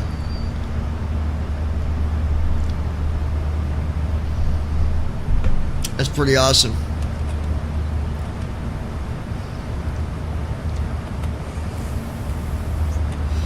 I wonder how many has signed up for the 777 now. Or, got it. I'd say everybody probably that normally flies. Yeah, I mean all of the beta team got it. So I'm going to guess between, I don't know who else. Maybe 20-ish people probably. Because that's about around what we got, between 20 and 30 altogether. Yeah, I mean maybe in a couple of silent people who aren't in our group. But yeah, I didn't even see the WhatsApp announcement come across. It's in the BVI simming community. That's the announcement group there. I just wonder, maybe I'm not getting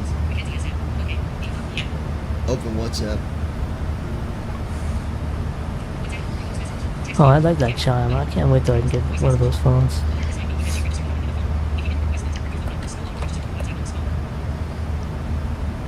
Bull. Oh.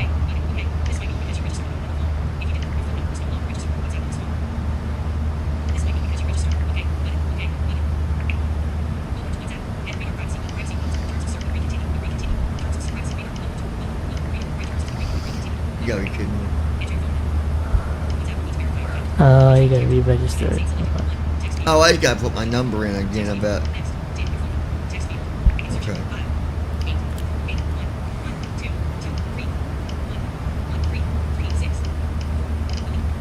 Damn it.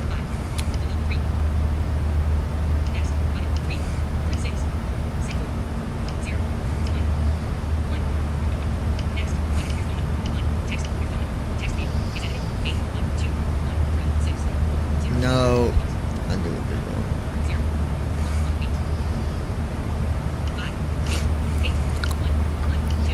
Let's see here.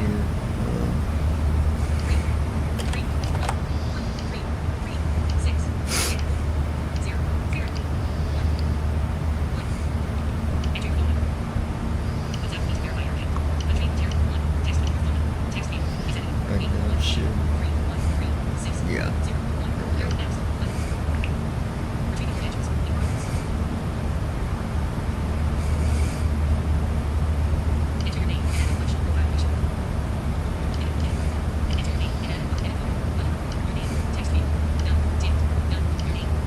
Why do I gotta do my name again?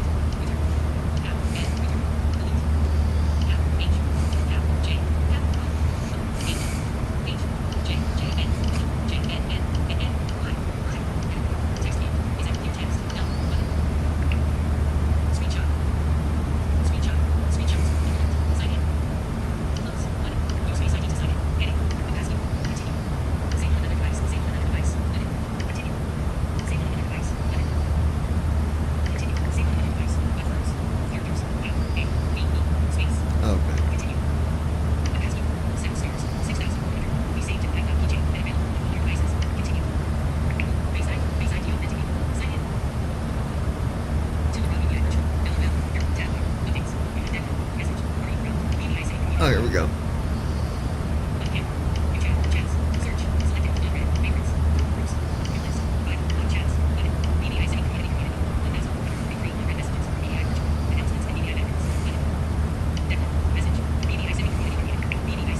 Here we go.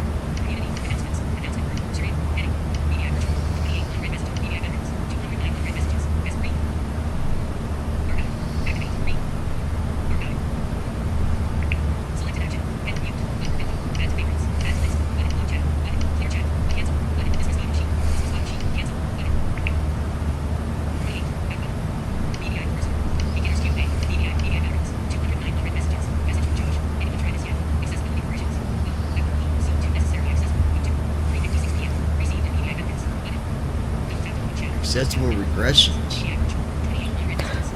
Yeah, the PMGG came out with a new operations center. Yeah, what now? PMGG came out with a new operations center app. Oh boy, PMDG did? Yeah. Is it accessible or not accessible? Well, I don't know. That's what I was asking about. I haven't downloaded it yet. I'll probably get it. Are we forced to use that one, or is it just a different? No, we're forced to use it because apparently that's how we're supposed to get, like, if you want to re-register a product, like that's how you get a key. We obtain your key. If you want to like re-download stuff, like you don't do it from the website anymore. You do it through that thing. They better make it accessible then, or we're gonna be in. Yeah, that's the worry. That's the question of the hour. Yeah. I hope it'll be alright. It's doable to do stuff. Yeah. Alright, folks, 17 minutes and we'll start our descent. Brandon, you still with us?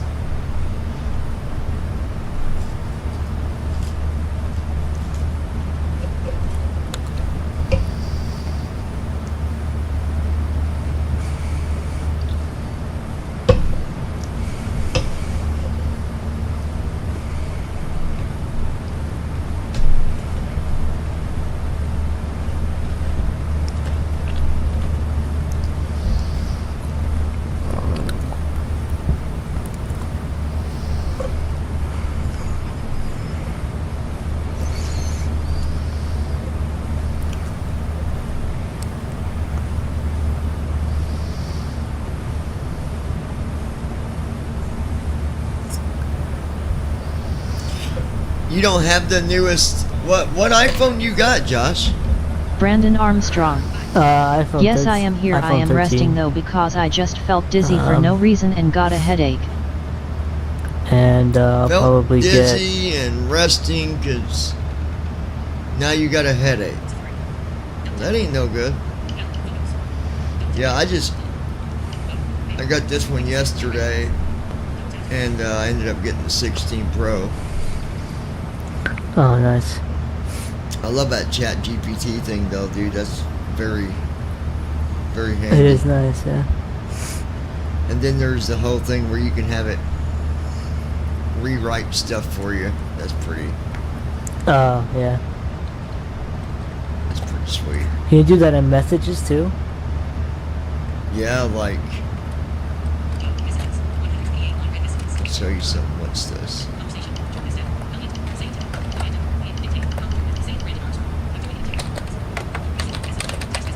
So I could go here.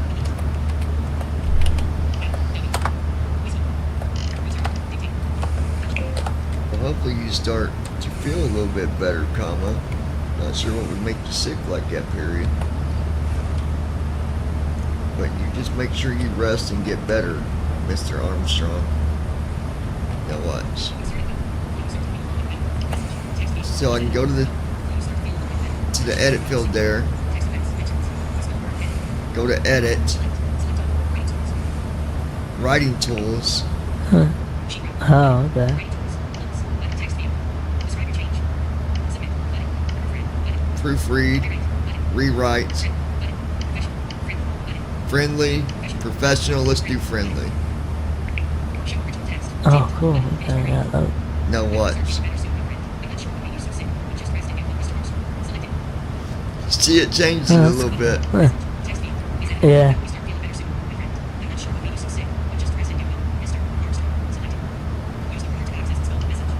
That's really cool though. Yeah.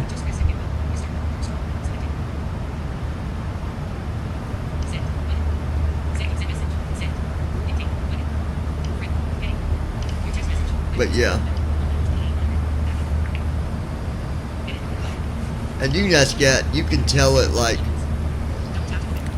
when you talk to it, you can say like, ask ChatGPT, what is the slowest speed that the 737-600 can land at?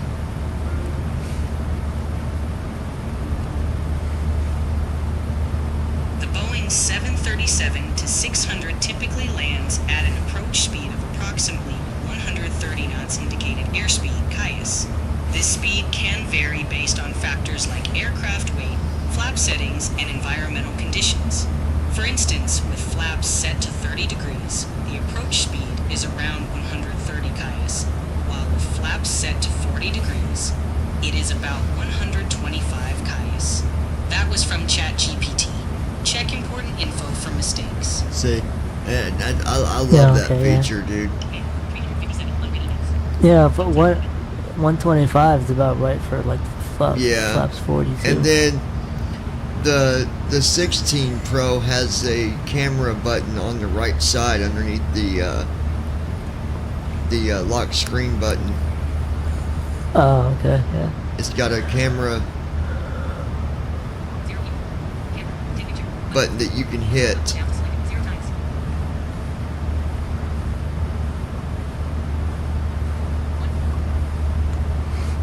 And if you hit it twice, like when it's on camera,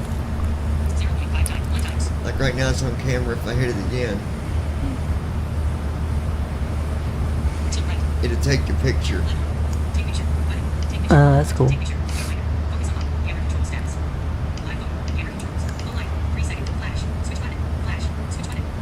The other thing you can do, well, we really can't, but I could take a picture of me sitting in this chair, and someone that could see could take stuff out of the picture. Like they could change, like they could take a curtain away from to edit the background and shit. Yeah, like that's cool. You can do all kinds of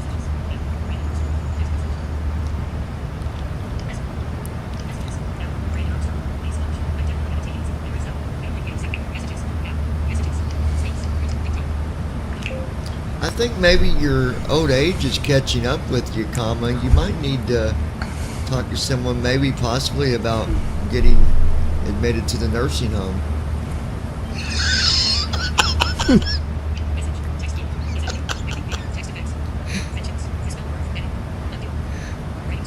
Oh, let's go to writing tools.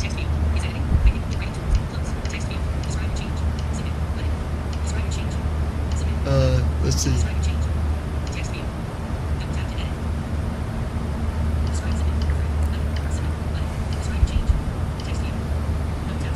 Brandon Armstrong. Really old age? Come on.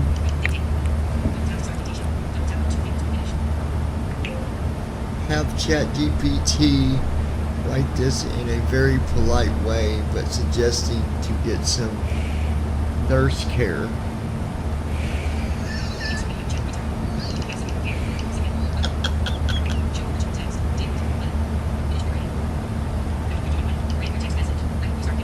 Okay, here it is.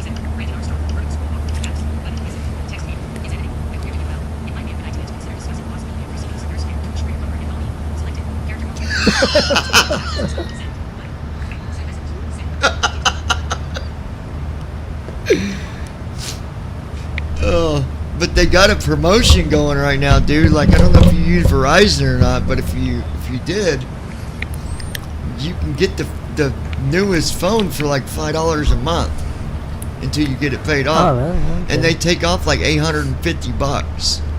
So when I pay this off, I'm only going to be paying like $160 for the phone, because it's only $5 a month. So, but that's gonna take what, 3-4 years to pay off? it's a 3-year. It's like a 3-year thing, but I can update it in 2 years and get another one, and then just basically. Oh, okay. Actually, you can do it every year, but Switching to you just Indianapolis basically Center on returning this 126.575, Allegiant 1336. kind of like a rental. If you do that, you're basically going from paying it off to just like renting it until you upgrade to the next one. But yeah, I've done that before. But I don't really worry about getting the newest iPhone every year. Like, for example, 17's coming out. I'm not really worried about the difference between 16 and 17. I did too. I always wanted the newest one. Indianapolis Center, Allegiant 1336. Yeah, I mean, now Evening, I'm maintaining too flight behind, level and 400. it's time to get a new one now. But yeah, Indianapolis Center, good evening. Because I really don't think there's a big difference between the 16 and 17. no, it's not going to be. I don't think. Now you spread it out another 3 or 4 years, they might have some. Hard telling what they'll have in there 4 years. The freaking thing might even get up and walk to the charger itself. No, but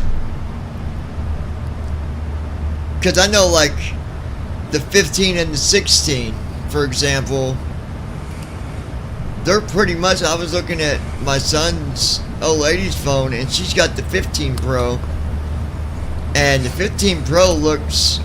I mean, it's pretty much just like the 16 Pro.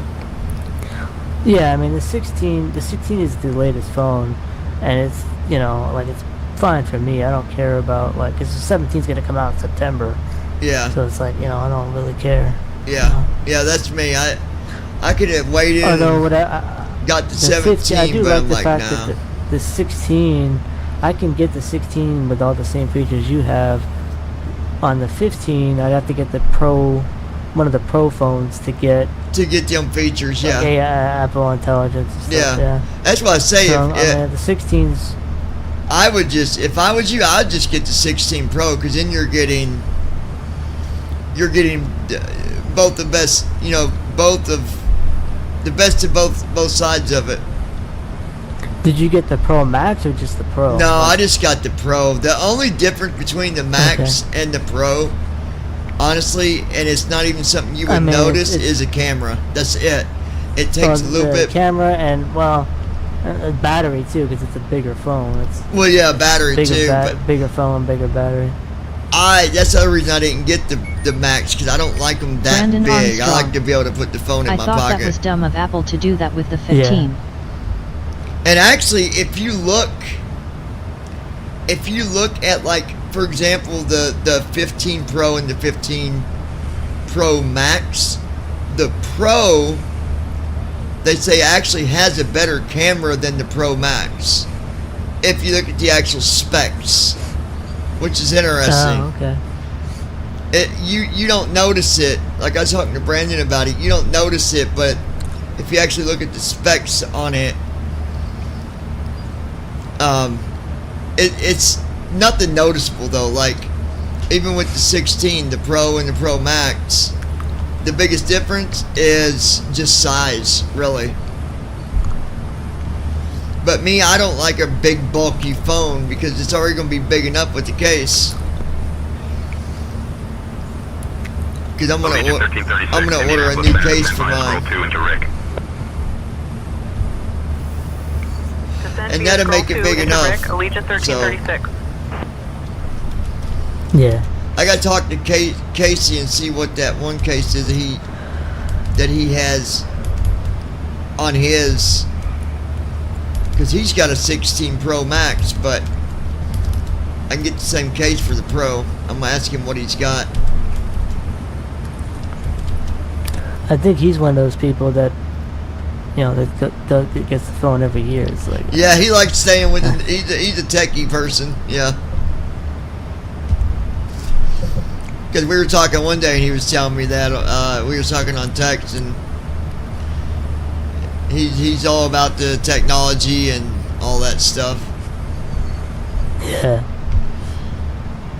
But I could have waited for the 17, but I'm like, no. I'm not waiting that long just to get a phone that honestly is going to be really no better than the 16, to be honest. Like, yeah. So yeah, you ought to look into it, dude. You can probably use your old phone and trade it in and get yourself the 16 Pro Brandon or Pro Armstrong. Max, depending on what size Casey you want. also collects watches as well. And how much are you paying for your actual Verizon plan? Like, so altogether, like insurance, the payment, and for the line, it's like $95 for everything. Oh, okay. And that's just individual. Okay, because yeah, T-Mobile, I was paying like $120. Oh yeah, like you can get it's it. like, You get a better deal with Verizon, dude. And Verizon, to me, I'm sorry, but Verizon, you can go almost anywhere and get service. Like, yeah. But they do require you to have, like, you know, insurance to be able to give you the deal that you get. They want you to keep full coverage, you know, the coverage on it, which is good because if something happens, you're covered. I could literally take this phone in the kitchen and beat the heck out of it with a hammer, and or microwave it or something. Yeah, and get a brand new one. Like, I could run over it, and it be my fault, and still get a brand new one. So, yeah. Because my daughter pays almost $100 for her line, and then with my line, now she would have had 3 lines, it would have been cheaper per line, but then your bill gets expensive when you start adding line after line. Yeah, I only literally have 1 line, so. Yeah. And if you're going to do it, dude, I've learned the hard way. That's why I ended up going through my daughter, because my account got all messed up because of Amanda. Is don't order it online, dude. Go in and do it, yeah. Because even like everything from that point forward, you got to deal with the online people. Brandon no matter Armstrong. what You would be surprised no how matter many what you're people dealing on with. T-Mobile dropped their phones in the toilet by accident. Because when Amanda got that phone in her name, or in my name, she took the phone and dropped it in one of them machines and got money out of it, and it just turned into a big mess. Like, in order for me to do anything about it. I had to file this claim through the online service, and then the online service had my account messed up too because they wouldn't let me when it first got set up. They wouldn't let me get my phone. At first, they let me pay for it, but then they wouldn't let me get it because they said that basically I wasn't really me, which I was, and there was nothing I could do about it. Like, then you go to the in-store to try to solve it, and the in-store couldn't do nothing because they don't have nothing to do with the online orders.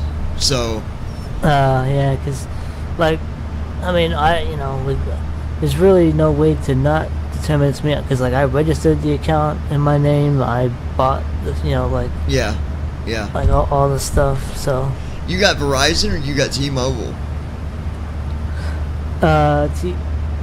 T-Mobile. You got T-Mobile? Yeah, I mean, I might get Verizon. I mean, T-Mobile's okay, but I don't care for. I don't know. I never had good service with them or customers. Like, I don't know, but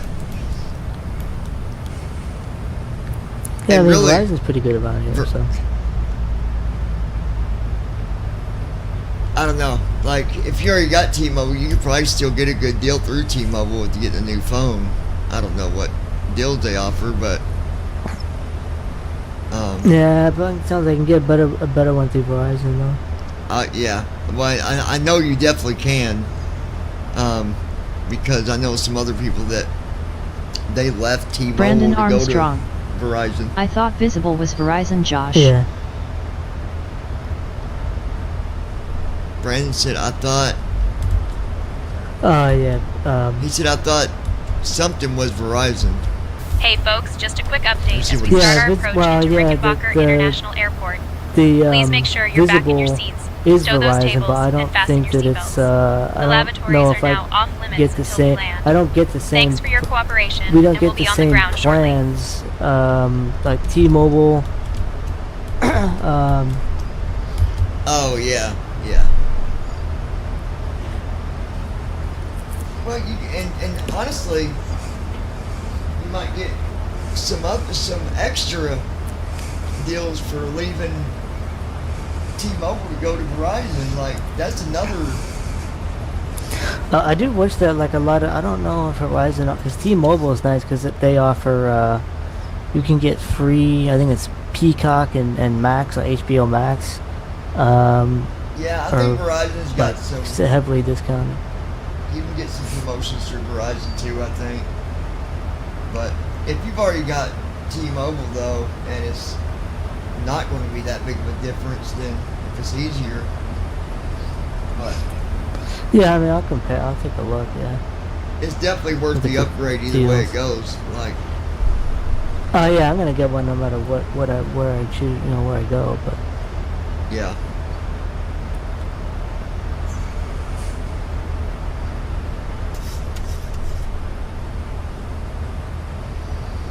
All right, guys, we've started our descent.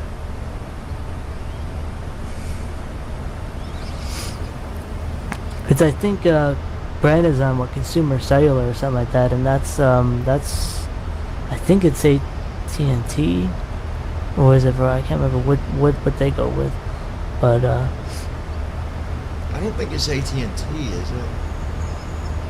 It might be. Brandon, is that through AT&T Consumer Cellular that you're through, or?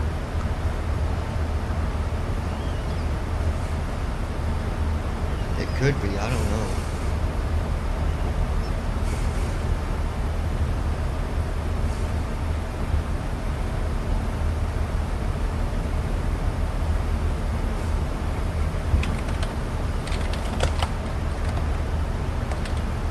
Brandon Armstrong. No, they are a combination of Verizon and T-Mobile. He said no, they're a combination of Verizon and T-Mobile. That's kind of weird.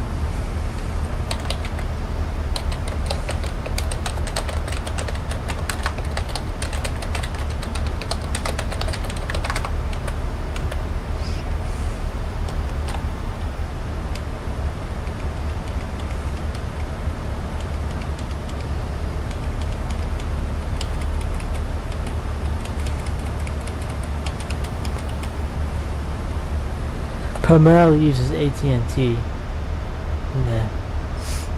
Who do they? Consumer cellular, yeah, primarily uses AT&T. Yeah.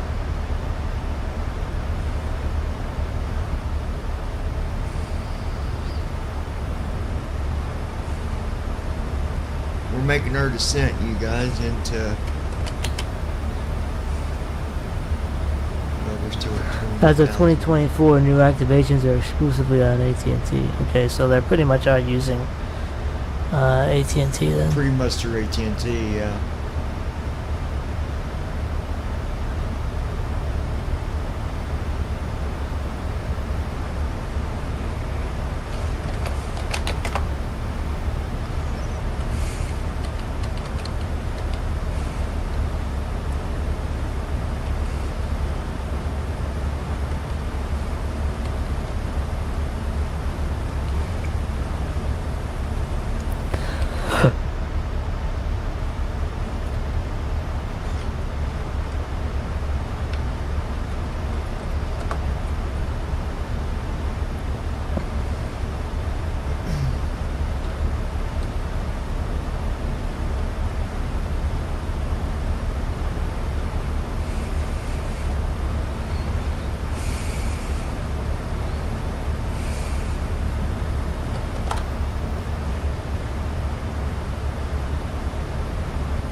Tell you what though, man, this 737-600 just flies so freaking amazing.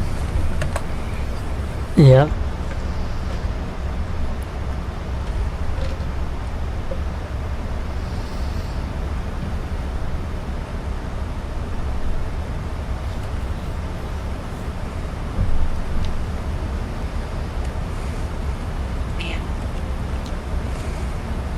Ask ChatGPT what is the weather conditions at the airport at KLCK. Allegiant 1336, contact Columbus approach on 134.0. Contacting Columbus approach on 134.0. Allegiant 1336. Weather at Rickenbacker International Airport, KLCK, in Columbus, Ohio, is clear with a temperature of 68 degrees Fahrenheit, 20 degrees Columbus Celsius. approach, Allegiant 1336, evening, descending past 16,000. Visibility is 10 miles. That was from ChatGPT. Check important info for mistakes. Allegiant 1336, What is Columbus approach, crosswind? good evening. Rick altimeter 30.15. Expect the ILS runway 5 right approach into Rick. Crosswind at an airport like Expecting the ILS runway 5 right approach. Allegiant 1336. is perpendicular to the runway. The current wind at KLCK is from the east-northeast at 4 knots. If this wind direction is not aligned with the runway direction, constitute a crosswind component affecting takeoffs and landings. That was from Allegiant 1336, contact Indianapolis approach on 125.905. Switching to Indianapolis approach on 125.905. Allegiant 1336.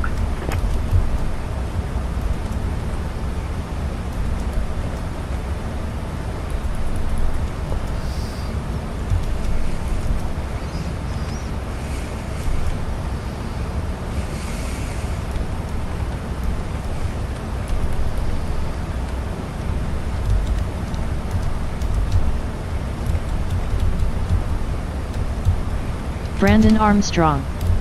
Wow, it used to not be able to do that. Be able to do what, Brandon?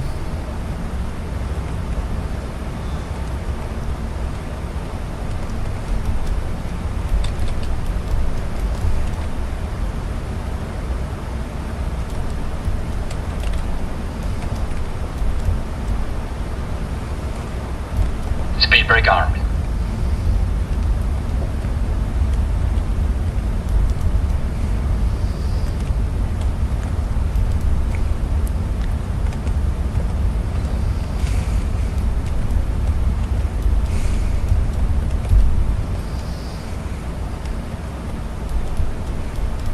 Brandon Armstrong. Give you crosswind information or weather at airports with Indianapolis ChatGPT. approach. Allegiant 1336, evening, descending past 14,000. I've always been able to go to the ChatGPT on my computer and get crosswind Allegiant info. Maybe not on your phone, Indianapolis but approach, good evening, Rick altimeter 30.15. I've been able to do that for the longest time. That's where I usually got my crosswind info at.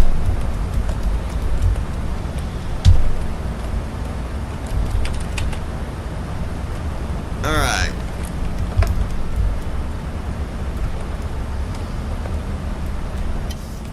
Allegiant 1336, Indianapolis approach, descend and maintain 4,000, turn left heading 240 vectors for the ILS runway 5 right approach.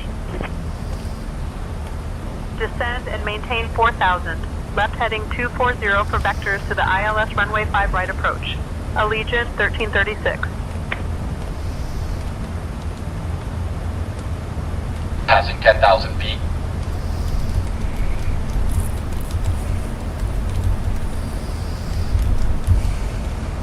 Hey folks, as we start our final approach into Columbus, please make sure to turn off your electronic devices and stow them until we've arrived at the gate. Kindly put your tray tables away and ensure your seats are in their full upright position with your seatbelts fastened. Once we're on the ground, Allegiant Air Staff will provide information regarding your connecting flights. Thanks for your cooperation. Crew, please check that everyone is seated and has fastened their seatbelts. Captain, Allegiant Padman is 1336, contact Columbus approach on 134.0. Alright, looking good here, guys. switching to Columbus approach on 134.0, Allegiant 1336.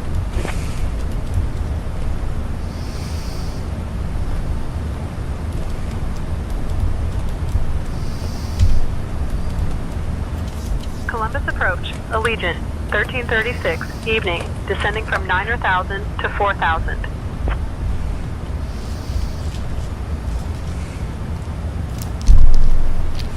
Allegiant 1336, Columbus approach. Good evening, Rick altimeter 30.15.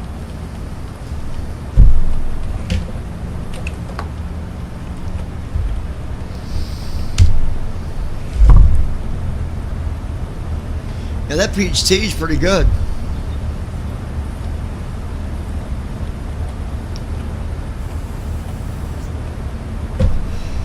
All right, you guys.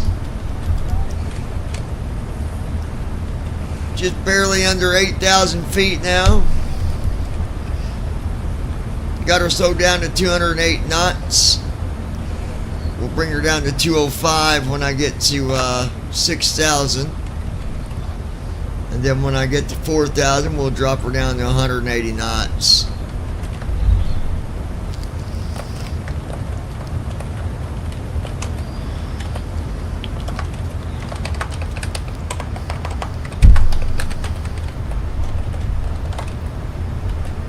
All right. Oh yeah.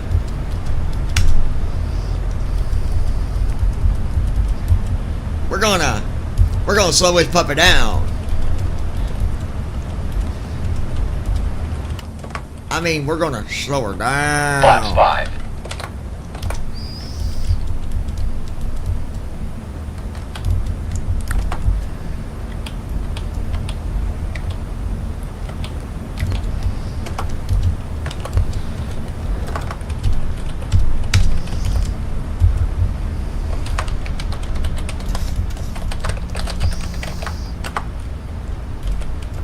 Glide slope alive. We're gonna slow her way down. Way down.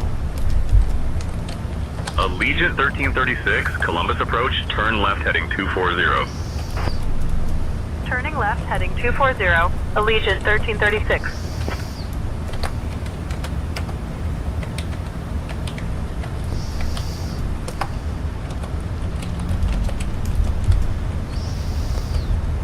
All right.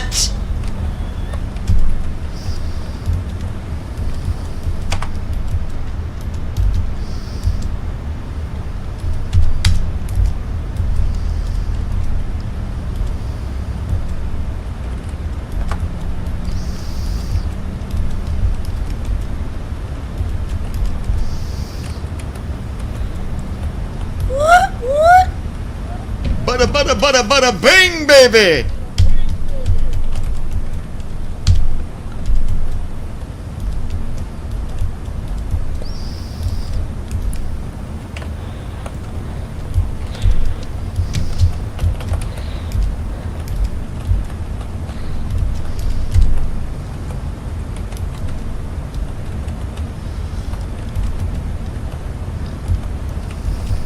Approach mode on.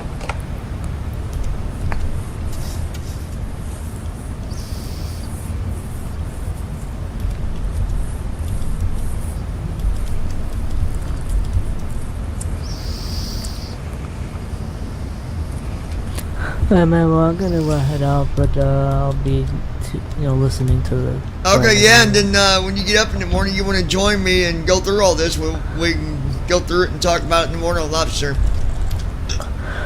Alright, well, I'll see you in the morning. Alright, buddy. We'll see you. Brandon Armstrong, do you need a diabetic shot in your left butt cheek, son?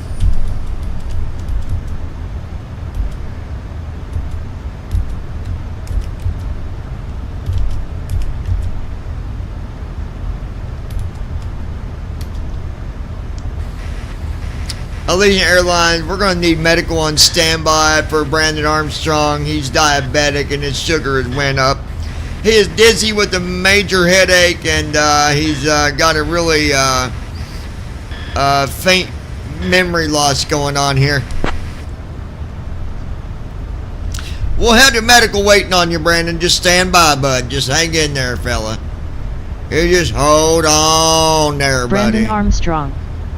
No, I do not, LOL. Gonna get you taken care of, Brandon Armstrong.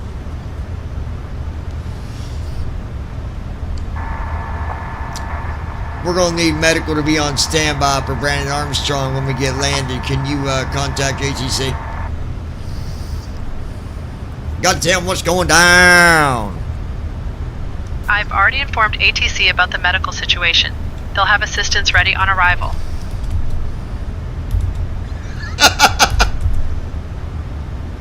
Allegiant 1336, medical assistance will be on standby upon your arrival at Rick Airport. Continue your approach and let us know if you need any further assistance. Columbus approach, Allegiant 1336, medical assistance will be ready upon our arrival at Rick Airport. We'll continue our approach. Please inform us if you require any We're gonna additional have you help. taken care of, Brandon. Allegiant 1336, turn left heading 200. Turning left, heading 200, Allegiant 1336. Don't you worry about a thing, Brandon Armstrong. Don't worry about a thing.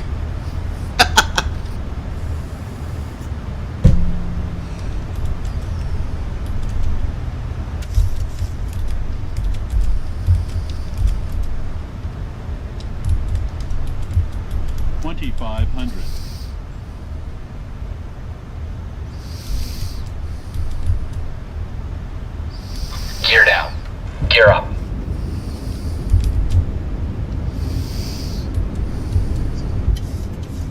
Gear down.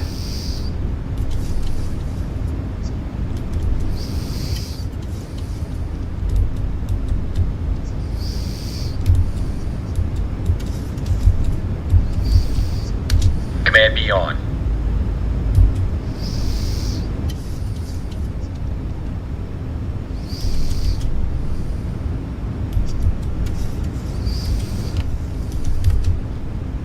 Flaps 15.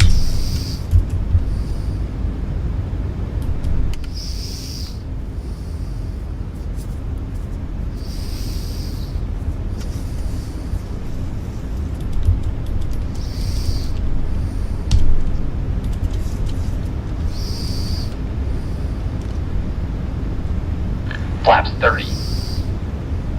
Cabin crew prepare for landing. Allegiant 1336, proceed direct CI-05R, cleared for the ILS Approach runway checklist. 5 right approach. Narrow reference 3017. Checked. Approach checklist Proceeding direct, completed. CI-05R. Cleared for the ILS runway, 5 right approach. Allegiant 1336.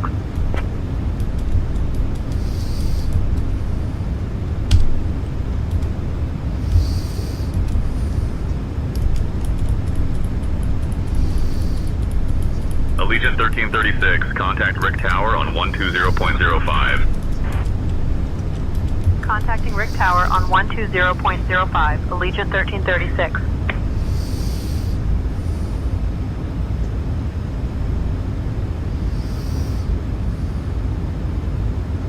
Rick Tower, Allegiant 1336, evening. We're established on the ILS approach for runway 5 right. Allegiant 1336, Rick Tower, wind 05 at 14. Runway 5 right, cleared to land. Runway 5 right, clear to land. Allegiant 1336.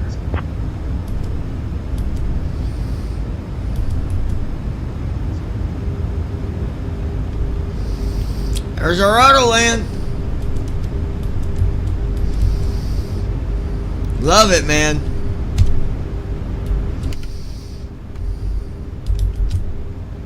Flaps 40.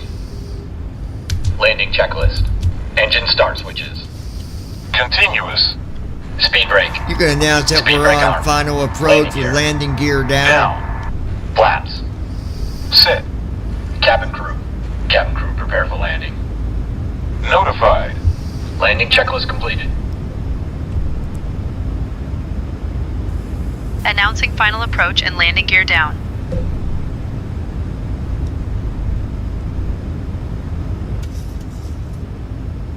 Legion 1336 on final gear down for landing. Allegiant 1336, wind 05 at 13, runway 5 right, cleared to land. 1000. Runway 5 right, clear to land. Allegiant 1336.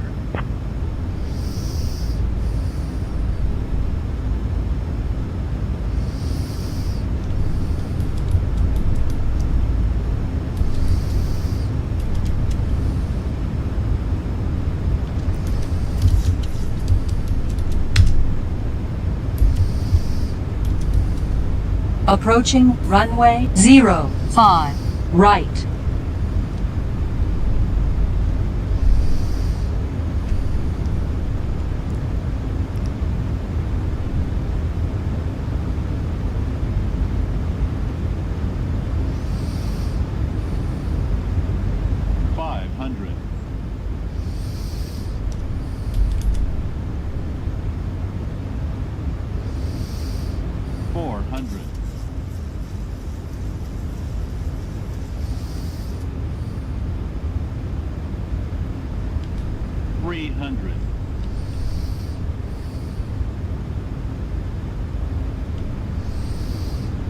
Minimums.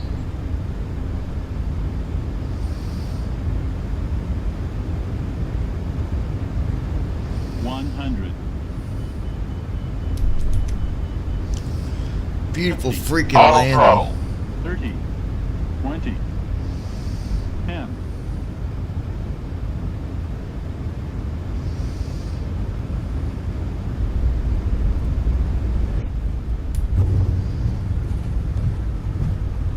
Speed breakout. 70 knots. Reverse thrust. -3. I love it, man. Initiating after landing checks. Oh, baby. Allegiant 1336, welcome to Rick. Contact ground on 125.275.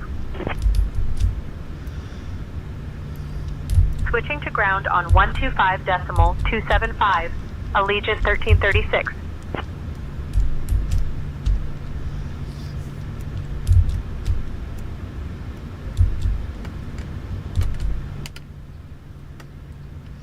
Flow completed. Shutting the aircraft down.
All right. Well, let's see here.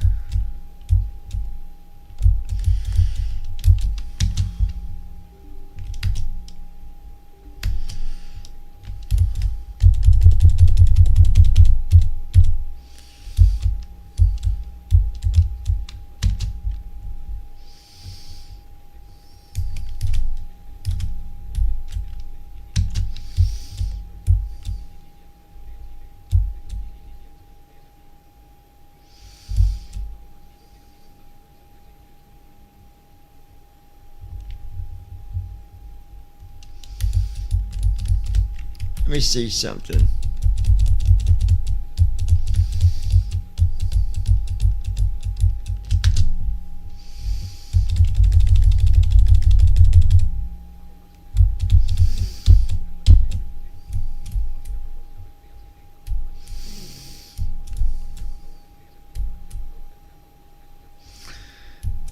Yep, we're getting ready to go to Albany.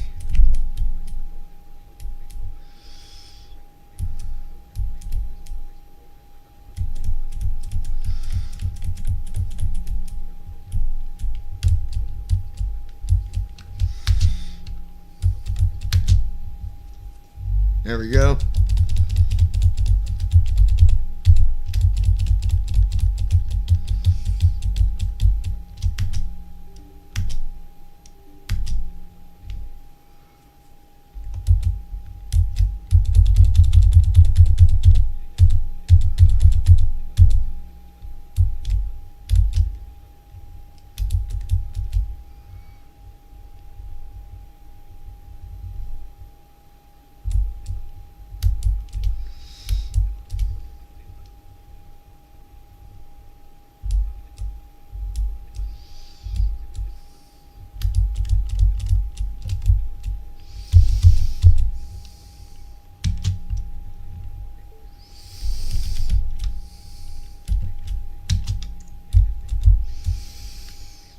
All right, KSFB. That is where we're at right now. No, it ain't.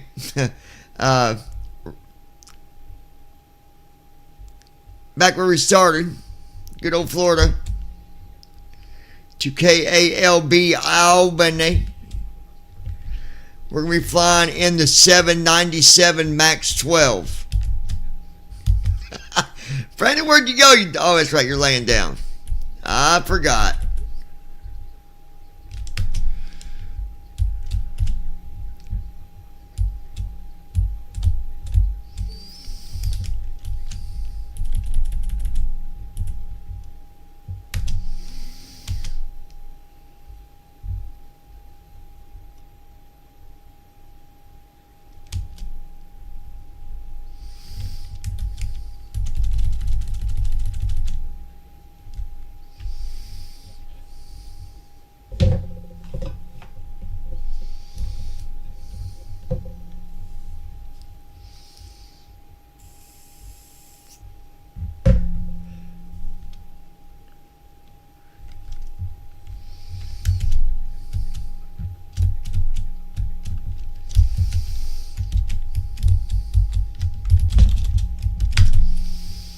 $39,000 feet.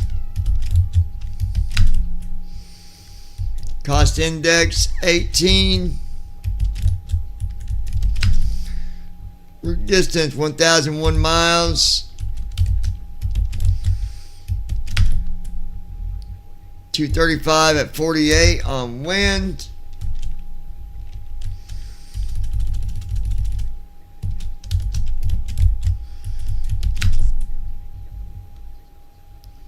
£106,795.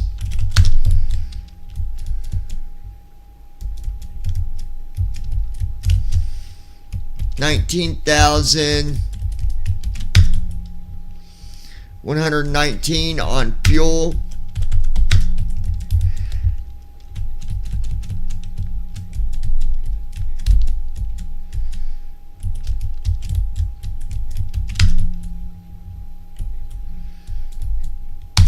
Here's our route.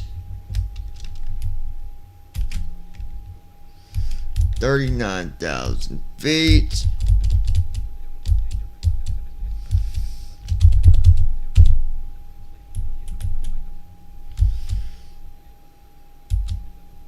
Okay.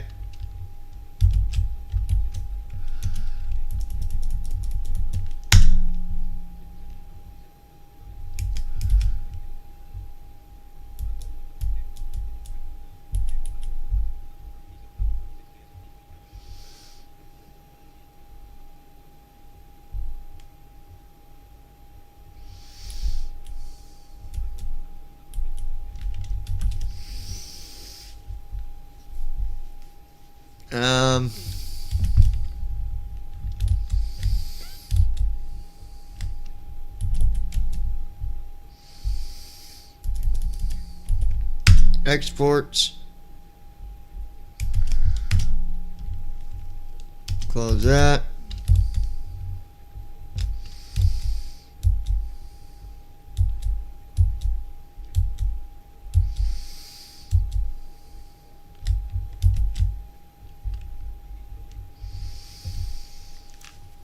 All right.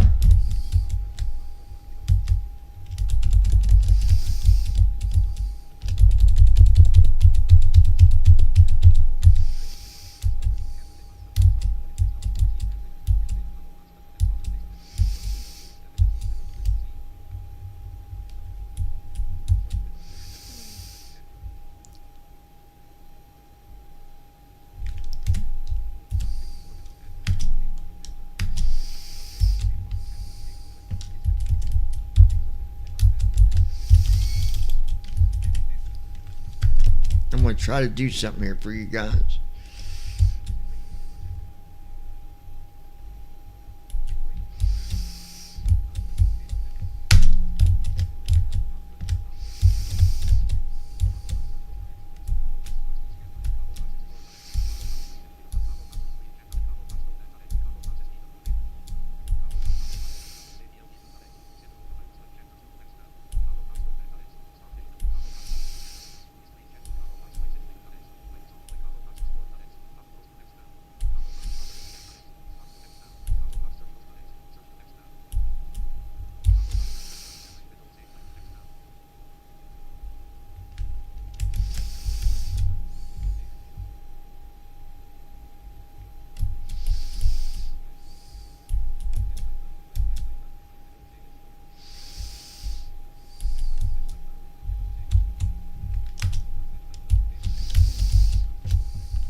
Hold on, guys. I'm trying to fix something here.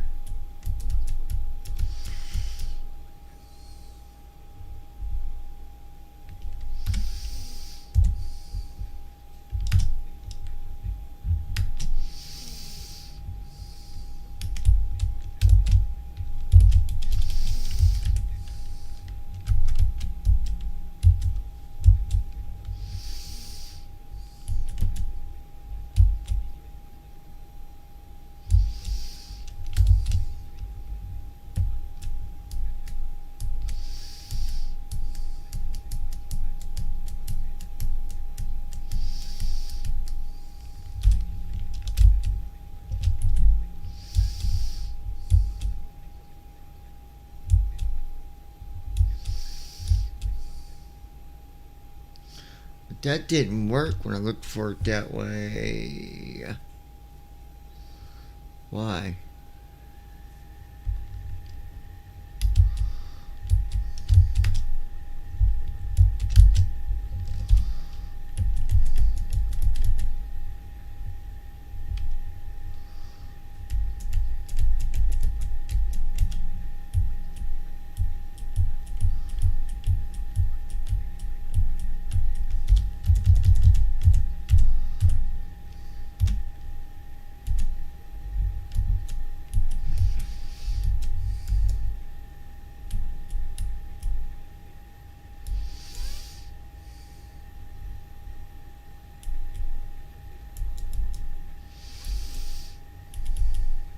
Let me try that.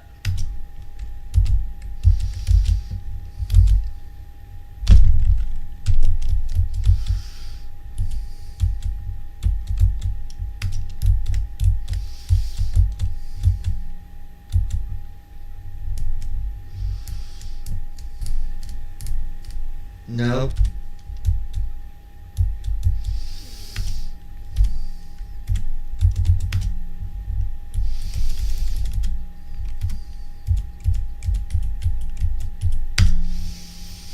Trying to add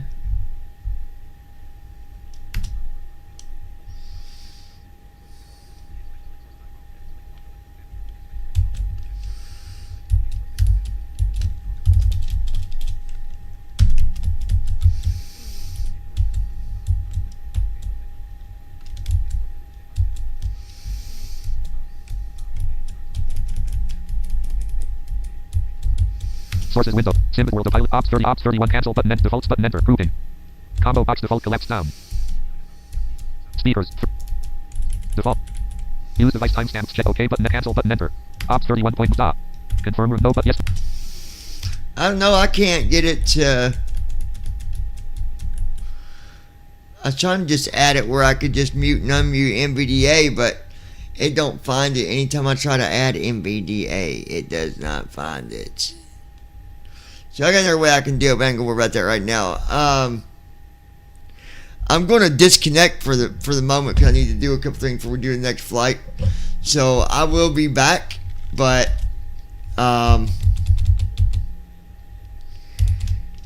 give me a little bit and I'll come back probably and we'll do another flight tonight.